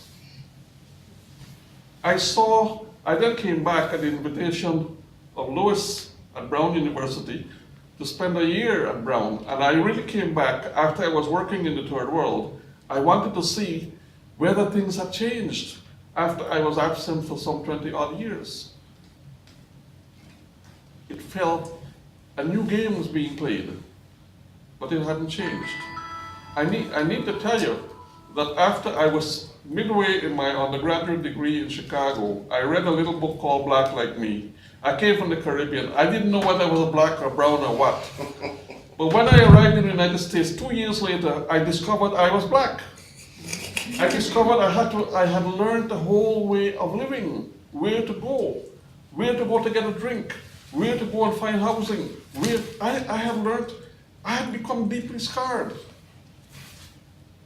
And I couldn't wait to get out. And so when I came back, and I was in Providence, I was living in the same house with Lois. Lois shared his home with me.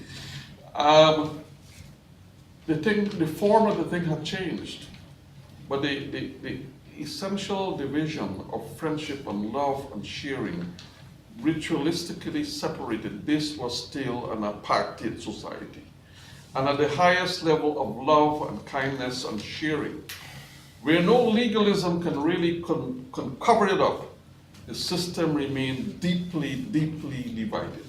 And so in relation to your question, the question here is, can we really talk of solutions without cohesion and shared citizenship unless we get into a spiritual realm, where spiritual is deeply defined as what Lenin called, when Lenin was asked what is the key to socialism, he said one word, he said fellowship. And that worked out, didn't it? And it didn't work out.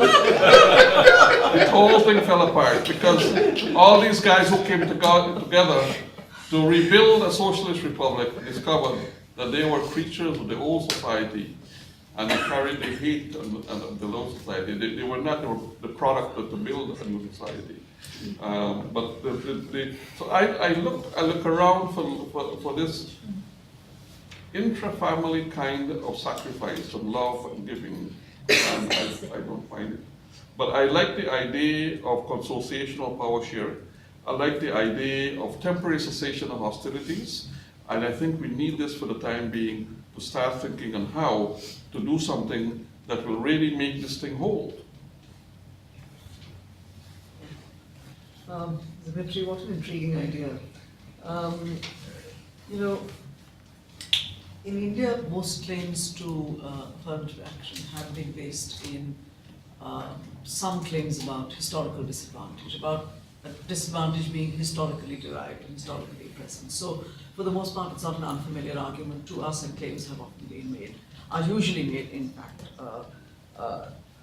not asking for inequalities of the present to be addressed so much as inequalities deriving from the past to be addressed. But when you said similar histories, I guess you meant something like, you said people in different groups who might have similar histories, right? So there are two possible responses to that. First of all, similar histories of what? Is it similar histories of disadvantage and discrimination?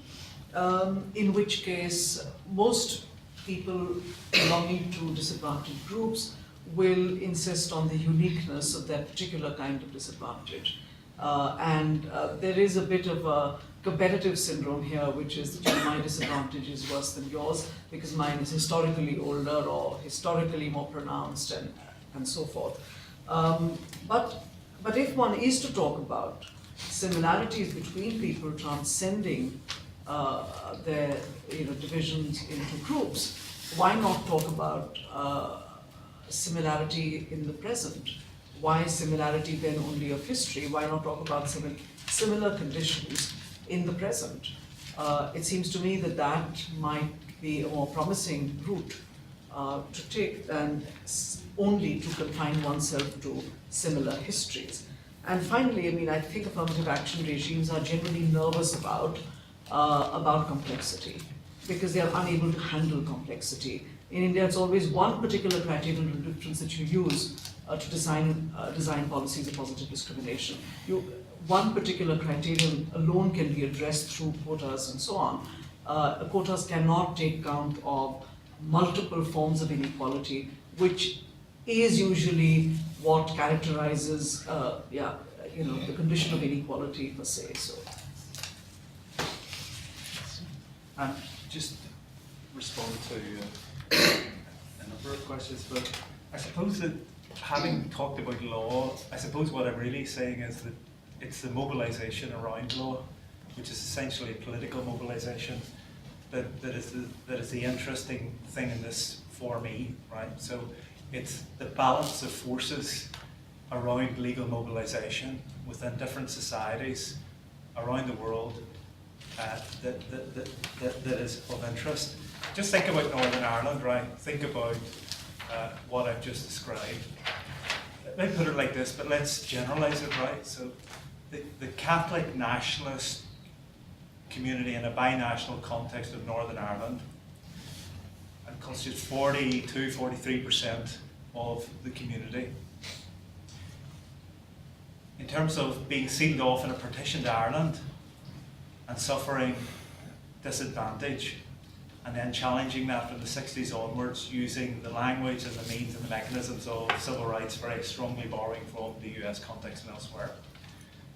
Think about it like this. Catholic nationalist community was able to draw upon a massive Irish diaspora community around the world, often holding prominent positions in elsewhere, particularly in the US, in terms of mobilizing. In a binational context, right, a minority community in that particular context is also able to draw upon another state. So Catholic nationalists could look to the government in Dublin to make the case on their behalf. Could also mobilise politically, but of course Catholic nationalism in Northern Ireland evolved a violent armed struggle as well in that context. And the debates continue about the role of that. But what I mean is, thinking about the political mobilisation around law, just think about the powerful factors that Catholic nationalism was able to draw in order to achieve this in the teeth of a British government, conservative British government, 1989, Margaret Thatcher and all that, to achieve these reforms. And it's that political mobilisation, including the McBride principles, talking to people in New York and elsewhere about if you're investing in Northern Ireland, what you need to be doing, That interests me. Look, the second point I want to stress and generalise is this. One of the biggest arguments we face in arguing for substantive equality in an economic context is that all this regulation, right? All this regulation is going to scare away investment. It's going to promote unemployment and it's going to drive away jobs, right? You've just come through an election where this stuff was prominent in a US context. The Northern Ireland empirical evidence suggests that fair participation rates were achieved in employment during a sustained period of economic growth. In other words, firms did not see a quite tough regulatory regime that applied in Northern Ireland as a factor to disinvest or move away from Northern Ireland. Now, Terence, of course, has spotted the whole of my argument. This is 2008. Of course, the economic situation is different, but the fair employment model continues and continues to operate successfully, and the statistics and figures continue to demonstrate that since the crash as well, and it's not time limited. So the generalizable point is this: it's simply a very micro, small example of a regulatory regime that is sophisticated and complex, designed with all these problems and challenges in mind, that seems to achieve results in a period of economic growth and continued beyond that period as well. And in a global context, I think there's something there that might be of wider interest. But Ralph is right. Look, I'm just honing in on fair employment. We have big, big problems. The consociational model we have, as everybody knows who study consociations, is grindingly slow. It doesn't produce innovative policy development in any way. Many of the rights, equality, and other measures are stalled, they're not moving, and the two big blocks are running Northern Ireland in particular ways. We've had a re-emergence of violence. Last week, we had a prison officer shot dead by dissident Republican groups on a motorway in Northern Ireland. So violence is still rumbling there, and Ralph's point is right. The evidence at a societal level is of very, very stark segregation continuing at a societal level, a stark division remaining within working class communities, and the tinderbox still being there. But I suppose the question I have is this, right? If we're talking about sharing society on a local or global basis, we do not mean shared misery. We do not want to live in shared societies where we have an equality of misery across society. We mean shared and better societies. And I suppose the argument that is being advanced in our context is both a comfort with recognizing robust identities, but a comfort in also recognizing that you achieve sharing in society through notions of substantive equality that show a comfort with group-based as well as individually based mobilization. Again, because the society that you want to share is supposed to be a better society. So. Thank you. This has been really, really thought-provoking. Let's see. At the end, I'm expected to summarize our debates and our shared assumptions, so I'm going to give it a try regarding this panel. And you tell me where I'm right and where I'm wrong, all of us. All right. I get the impression that all of us, or all of the panelists, recognize the value of affirmative action and its counterparts internationally at pointing out forms of collective exclusion and at least beginning the conversation about how to redress it. I see that we're discussing one competing set of definitions of equality. On the one hand, the collective honor of communities relative to each other within nation states that are typically multi-ethnic, and on the other hand, a sense of individual inclusion and equality of opportunity. That secondly, as Colin summarized, each of these contexts faces a dilemma.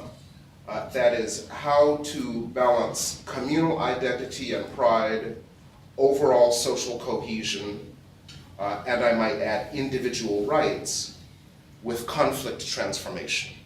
We see that people are in conflict, and the question is, how do you respect or limit communal identity and pride? How do you aspire to social cohesion, how important is overall social cohesion as opposed to sub-community cohesion, how important are individual rights as we try to reduce the amount of conflict.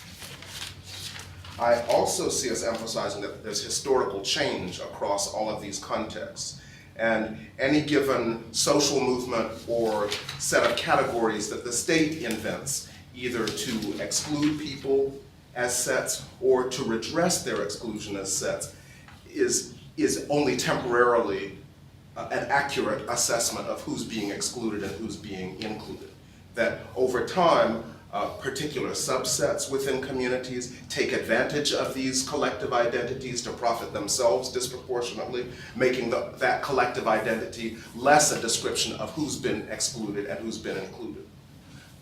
That furthermore, there's a dialectic, not only within nations, between the categories that the state sets up and the categories that social movements imply the state has to recognize and honor, either materially or or as groups deserving of descriptive recognition, but also with multinational capital and international legal regimes.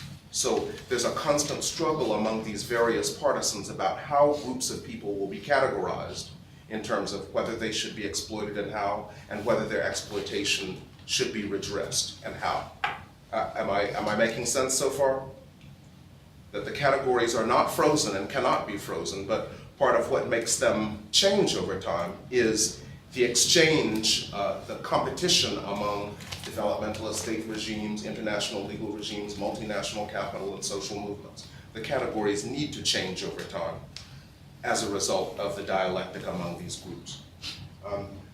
So that's what I'm hearing so far. So I might add the following comments / questions. Number one, it's clear that affirmative action regimes are uncomfortable with the complexity of the cross-cutting forms of exclusion and possible redress for inclusion. But aren't all states upset by complexity? States are based upon classification of groups and meting out resources according to that classification. And the complexity, the internal complexity of any of those categories is upsetting to nation states, period. So of course, redressing any of those categories in their full complexity is confusing to nation states. I wonder if the emphasis of these developmentalist regimes on ethnicity and race or ethno-national groupings, this is my second question, is partly an artifact of something that I think most of the people speaking here represent, and that is regimes that followed British colonial regimes of indirect rule, which prioritized ethno-racial divisions as a mechanism of authority. I wonder if we looked at French models, at Russian colonialism, at other forms, let's see, But British direct rule as well. Okay, or British direct rule, or even Islamic imperialism. If there aren't some other kinds of categories that we could compare, these ethno-national categories that keep coming up in our cases would be illuminated by contrast with. So have I understood some common themes, and can anyone help me to advance that understanding further? Okay, we have another 3 people. I also want to thank the panel because I think you put so many issues on the table that will continue over the next day and a half that we have together. I wanted to take up something that Ralph mentioned about self-determination and sort of put on the table for all 3 panelists reflections on the relationship between self-determination and state. From what I understood of the presentations, each context maybe affords some very different considerations regarding that. But if one thinks about, for example, how one position mentioned is to contest state, in other words, to think about self-determination as something exterior to state, right? As a form of struggle. But maybe a second position would be to shape and define in terms of inclusion within the state. And what are those terms of inclusion? And again, who defines them? Are the groups that have been historically excluded doing the defining, or does the state do the defining for them? And thirdly, what might it mean to remake state? In the context discussed, are there processes in place that suggest a remaking of state, and under what terms?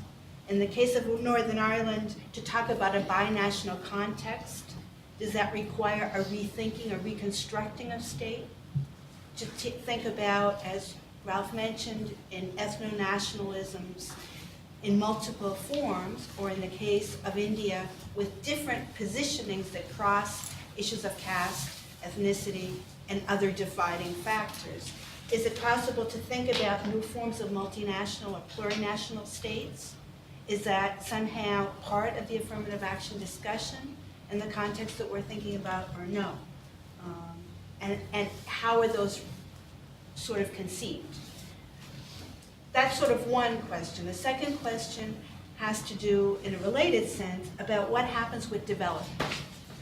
The notion of development or developmentalist perspectives. I was particularly taken by the use of the word backwardness. And so what that sort of raises about who's backward, how they're defined as backward, and do they have to be somehow corrected or developed to leave their backwardness behind, and does quota policies, affirmative action, positive discrimination address that notion itself of backwardness? So I think to sort of tie these issues into state and development arguments might also be interesting for our discussions here. Salas. My question is for Professor Harvey. Why do you put the word merit between quotations? Why it is a social construction? Why merit doesn't exist? Why do you don't believe in merit? I have questions for each of the panelists, but I think something that Professor Mattori just said about the history of colonialism struck home also with respect to your question. And so I wanted to ask Professor Premdas whether the distinction you're making between nationally based communities and what you're calling ethno-nationally based communities is one that holds in some other kind of reality, because who gets a state is fairly arbitrary in history. And so the larger set of issues that you're raising is about struggles for self-determination. And so there are many losers on the world stage in that struggle. And so where you lead us to in this vision of consociality, of course you recognize has severe limitations. And it seemed like South Africa was the model of struggle that then gets this other means of moving us toward consociation. And Ireland might be another example. But if you looked at, say, Kashmir in India, or the northeast of India, or if you looked at the Tamil country of Sri Lanka, you see the opposite actually in motion. So I also work on ethnic conflict, but from a very different angle. And so there are places of the world that are under ongoing forms of military occupation, whether formalized by the international legal regime or informally. And so you see in the place like Kashmir or Sri Lanka, the failure of those so-called ameliorative, integrative policies. They exist on the books at some level, but the state makes no good faith attempt to actually pursue them. So I was still thinking about Denise's wonderful presentation yesterday, and wondering whether you see enough of the limitations of the consociational model that you're proposing that we might leave the liberal framework and move to a reconceptualization of the notions of freedom and self-determination itself. And then I wanted to ask Denise what that would actually look like, if you could say a little bit more about what that vision looks like in practice. And then quick questions for Professor Harvey. I guess another iteration of Professor Gomez's question, which is, what does it look like in Ireland vis-a-vis the austerity measures? And another reading of that idea of positive discrimination is the public being saddled with the debt of the so-called boom in both the United States and in Ireland.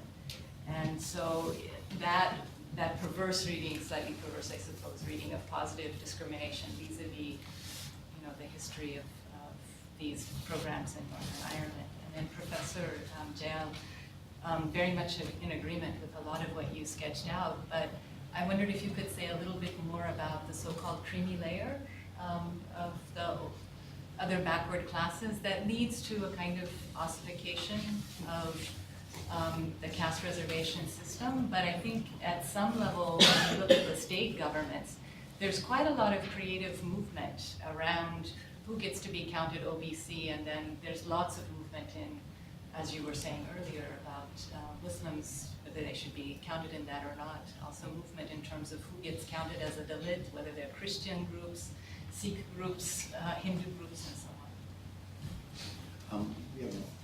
You had your hand up, and I also have an observation on why don't I think we may not get full answers here, but we'll get two more, and then we'll want to quickly say one or two sentences.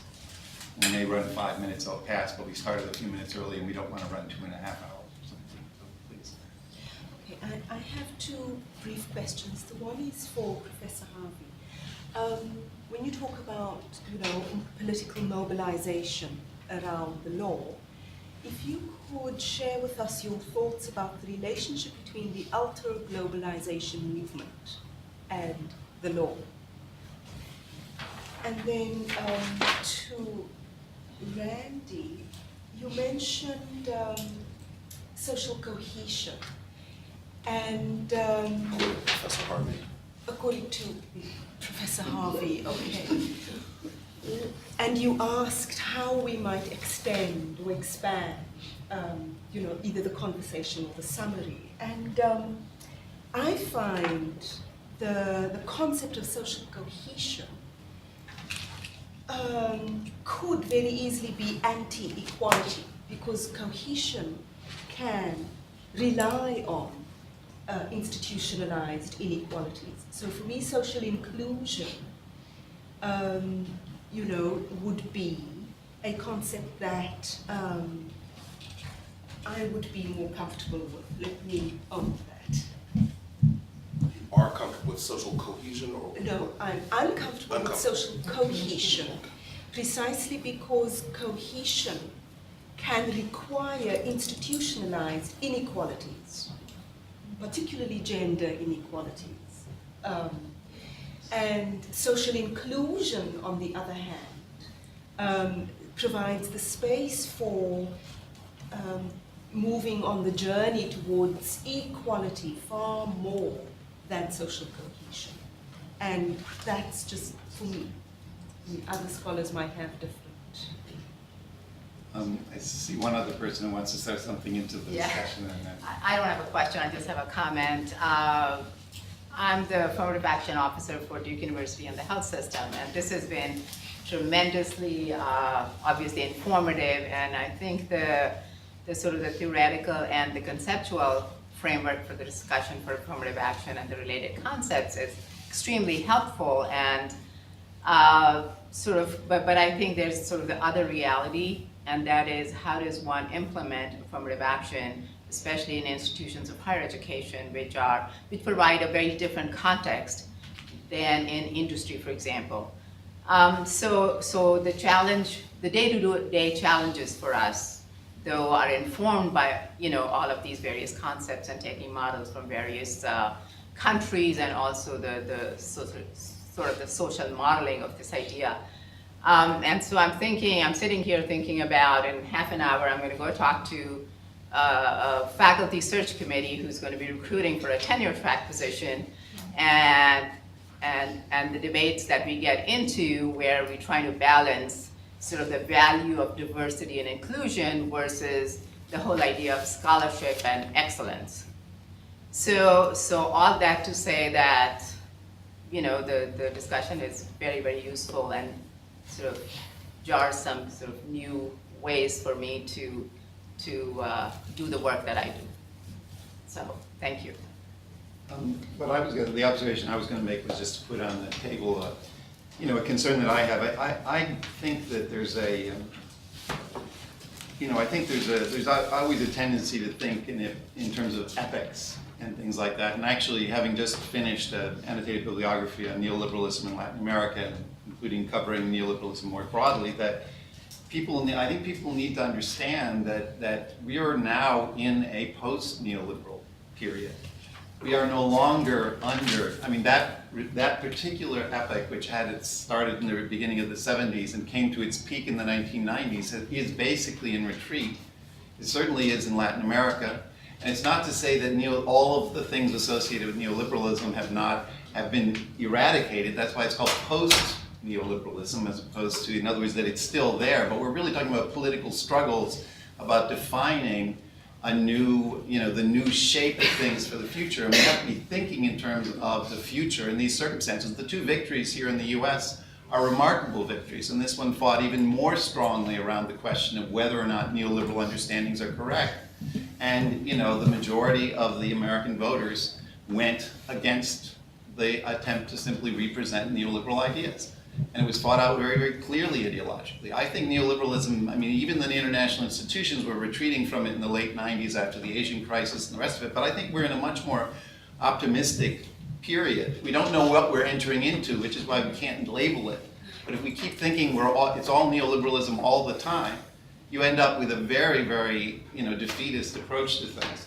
The other thing is human rights. I think that we have allowed neoliberalism is actually, neoliberal understandings of human rights and a whole set of critiques of human rights have really been involved accepting our opponents' definitions of what the international human rights regime is. The international human rights regime is a product of communist states, national liberation movements, and capitalist states coming to a negotiation involving the limitations and the errors and the problems of bourgeois liberalism in the 19th century and capitalism, forcing a broadening of the agenda to include cultural rights, which is if you read, when my students here in the US, where we only think of it in terms of 19th century bourgeois civil and political rights, when they read the UN Declaration of Human Rights, they're amazed. It doesn't make any, and if you think then about the conventions in the 1960s, which reflect a UN which was transformed by all of the new states that came in. And that the international human rights regime is not simply a liberal or capitalist thing. It contains conquests of the past that need to be broadened out. And in some ways, that part of the heritage is what post-neoliberal governments are trying to restore, back to the agenda. Now, it'll take us a very long time to convince American politicians to say that to come to a different understanding. But I do think that human rights is about social and economic rights. It is about cultural rights. It is about rights to self-determination. It's about a whole lot of things that are all enshrined in international law. And I think that it's really important that we think about the hybrid nature of this moment, but the hybrid nature of the tools that one uses to act within this moment as well. So we'll just turn it for last comments from people. Obviously, these are discussions we're going to be having the whole time. And there's so many questions that it's going to be hard, but just choose one or two or a final comment you'd like to make, and then we can break for lunch. Well, I am provoked into thinking of some of the research questions that have come up from the comments. And Chairman, I think throughout the remaining part of this conference, I'm going to take the opportunity to address some of these research questions. So I'm going to defer for right now to my colleague over here. I'll try and say something about almost everything. Bradley, if you said British colonial rule, I would include direct rule in that, not because the British introduced quotas in India in the 1880s in the Punjab. So it's, no one knows where they came from, and there's been some speculation as to whether the inspiration was Ireland, but I don't know for sure. And the only thing I found missing in your account was the overarching theme of neoliberalism. Could you say again? Neoliberalism. You didn't comment on that. You didn't sort of record that in your set of comments, perhaps. I'd like to include that in an overall sweep of history that's continually changing these As a summary categories. of what we said. Thank you. Catherine, in India, this is a different question. It's not an affirmative action question. It's a federalism, secessionism kind of question. So it's a different it's a little box. We don't, regional assertions or secessionist movements are generally not looked upon as affirmative action questions, but as a different kind of challenge altogether. So that's a different debate. But you asked me also about backwardness. I have an extended discussion of backwardness in my new book on citizenship, which will be out in a couple of months. But it's a very interesting idea. It has been the basis of most claims to group differentiated citizenship in India. So if you look at Iris Marion Young's, exploitation, marginalization, etc., those 4 or 5 bases of group differentiated citizenship that she puts out, backwardness is India's unique contribution to that basket. It's a colonial gift, actually. The British colonial state talked about backwardness in the context mainly of tribal populations. But the idea had a long history. It's there in our constitution, which basically makes provision for quotas for these two groups, the scheduled castes and scheduled tribes, and then makes exceptions in other sort of rights clauses for exceptions which can be based on socially and educationally backward groups. So that has had a long life.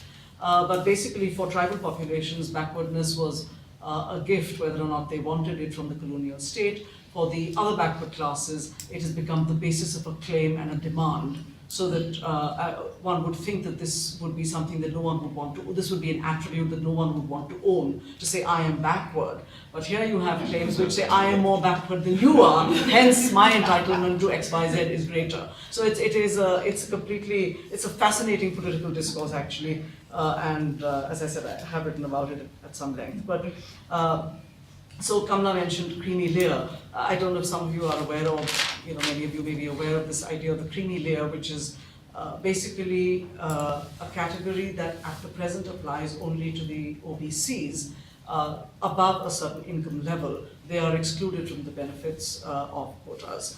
There is a debate on currently, and this has actually come in, I think, a Supreme Court verdict, if I'm not wrong, that a suggestion that we consider applying the creamy layer criterion to other groups as well, including the scheduled castes and the scheduled tribes, but obviously this is resisted as much as the claims of admittance of the Dalit Christians and the Dalit Muslims are also resisted. So groups which basically have a stake in quotas often also perform gatekeeping roles in relation to other groups which are seeking to be admitted into the same regime, and that's part of our politics. But on the whole, I think all of these are part of the ambiguities and the various contradictions of the way in which we designed this policy. And you talked about movements in the states. I would see those as readjustments within a broadly static framework. I don't see any of these. I mean, they expand. So Kerala will tell you that there are sub-quotas for Muslims, for Christians, there are multiple types of Christians for whom there are quotas in Kerala. There are not Syrian Christians, there are some other Christians, I can't remember this, but there are subcategories of 3% and 4% and 5%. And so this is basically only cutting up the pie into smaller and smaller bits, but it's not rethinking the whole design, and that's really my problem with it, because otherwise we can do this endlessly. Professor French, yes, perhaps we do live in a post-neoliberal era, but in my country there continues to be a contestation between policies which broadly are influenced by neoliberal ideas and other policies which are more pro-poor and inclusive. So I would see that as something that is a matter of contest rather than a settled thing. So, and I think it's a matter of an ongoing contest. Your point about human rights is correct, but of course, we all know that in the formulation of after the Universal Declaration, the ICCPR and the ICSER, when those debates took place, many countries took less than progressive stands. My country was one of them, which resisted the incorporation of social and economic rights as part of this covenant, and the Progressive Realization Clause in the governmental, social and economic rights is not all that progressive after all. And South Africa has had litigation and this issue of progressive realization, I think it's there in your constitution as well. So some rights are outrightly granted and others have to wait to be progressively realized, and this has been litigated in South Africa. So I think there is a difference between the civil and political rights and the ease with which those are at least statutorily granted, and social and economic rights, which remain a matter of contest in many parts of the Yeah, I world, mean, that's- including in the government. It's the 19th century Yeah. struggle. Yeah. Okay, one or two questions to fly through here.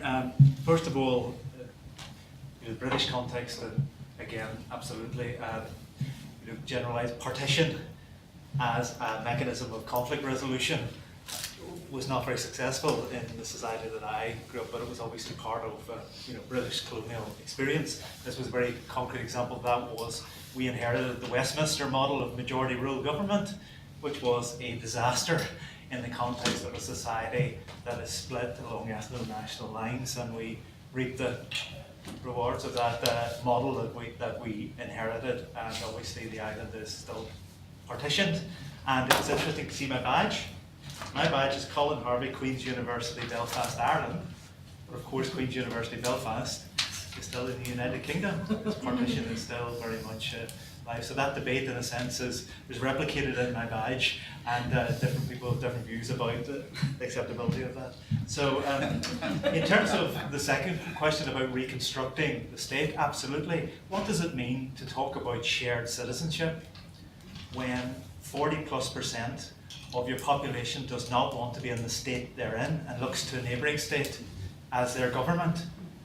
So when you talk about sharing society in a context where 50+% says we look to London, 40+% says we look to Dublin, we are Irish, you're British, what does shared citizenship mean in a context like that? So in a sense, we had to come up with a binational resolution. Some of the most intriguing debates are around getting our internationalised peace agreement understood by bureaucrats and politicians in London and in Dublin in terms of what that's about. Now, it's open to all the familiar critiques, but shared citizenship, there's a certain section of our community say, how do you grapple with that? So there's a reconstruction of what it means to talk about the state, but one of the challenges has been getting that to be understood with unorthodox notions of law and politics, which sees the world in particular ways. So very many of us in the universities in Belfast and elsewhere talk about the reconstructed constitution of Northern Ireland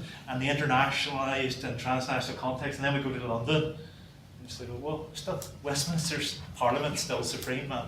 So yes, there is a big argument that reconstruction. Merit is quotation marks, simply as an illustrative example of measures that have been used to try and achieve affirmative action in different parts of the world. One of the measures that has been used, and why it's in quotation marks, is to try and adopt, to think critically about what merit means. For example, women's equality and gender, that criteria that involved in employment contexts are not simply replicating the dominance of white middle-class males across the employment sector, that the criteria that are already being used for merit are exclusionary in themselves. So thinking more broadly, but then that was for classificatory purposes. The austerity measures in Northern Ireland and the implications of that. Again, the fair employment regime has continued. There's evidence to suggest, and this is beyond Northern Ireland, that being part of the rights and equality culture in the jurisdiction that you're investing in can actually attract firm value as well, in terms of a context where the political regime in a jurisdiction said this is what we are about, right? So as well. But I suppose the fair point, it's opened up a very, very live debate that was involved in myself about socioeconomic rights and grounding socioeconomic status as an equality argument. So basically the argument is that socioeconomic inequality is endemic in Northern Ireland. Disadvantaged communities never experienced some of the positive side, right, that people talked about Ireland North and South, but are feeling it even worse now. What about talking about socio-economic justice, socio-economic status as an equality ground? And there's a very live debate about that right now. I suppose in relation to the final set of comments about law and the alternative globalization movement, again, I think it's about, and it links into the themes that have been mentioned, that the interaction between the international human rights movement and equality, and seeing sophisticated, complicated, and complex mechanisms aimed at achieving substantive equality as being part of an internationalized and globalized human rights movement, and that we're part of the same conversation about how we imagine a different world. And in my world of law, states continue to sign up to these documents. States continue to stand up and talk about the United Nations Declaration of Human Rights. They ratify the International Covenant on Political Rights, the International Covenant on Economic and Social Rights. There's a multiplicity of standards that all these states sign up to and continue to say that we do.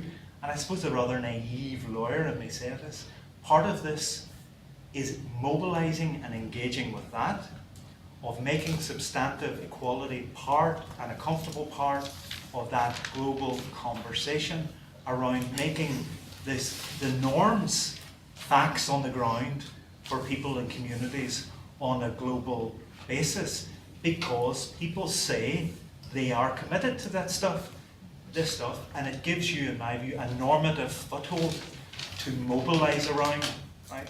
But then you can't escape the sociology, the economics, the politics of mobilization, and the capacity of individuals and groups to organize themselves, to be part of that conversation. And law can be very exclusionary as well in terms of access to law and even using legal arguments. But I think there's a global human rights conversation out there, and I'd like to see the theme of this conference as part of that global human rights movement that's about imagining a different world in which all rights are seen as interdependent and interwoven with each other, and this idea that rights are separate and in different categories melts away, and that it's about equality too. And the irony, of course, is that the U.S. plays a major role in creating all these conventions, and is one of the few countries that won't sign most of them. Get them to ratify the convention. Thank you for a great panel.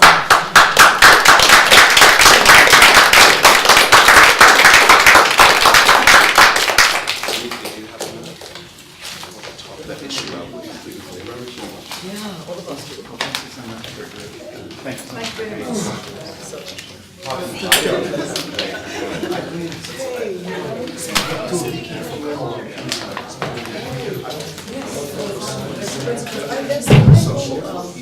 He visited India recently, but we weren't able to meet that much. His name is Jayal, somebody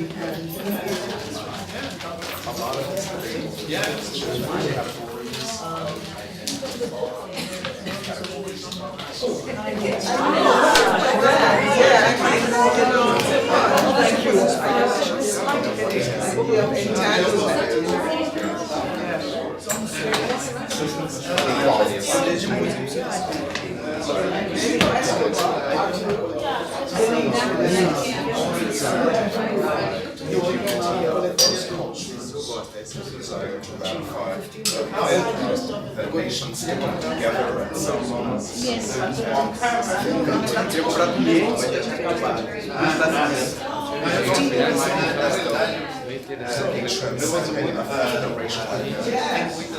the endorsement of national unity. What is the global desire and starting to fall short of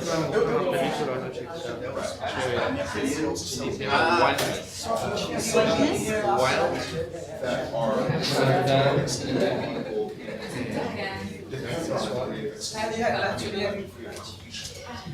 in the sense that you and I agree we're going to cooperate to push forward Agenda X that advances interests similar ways you and I are. We temporarily agree we're not going to pursue other interests that you and I don't have in common. We're going to struggle together to greater support for people who are not entirely Y fíjate que eso, por ejemplo, poniendo en universidades, en educativa, no tengo problemas. The distinctiveness of your ability matters more to you. Por lo menos ya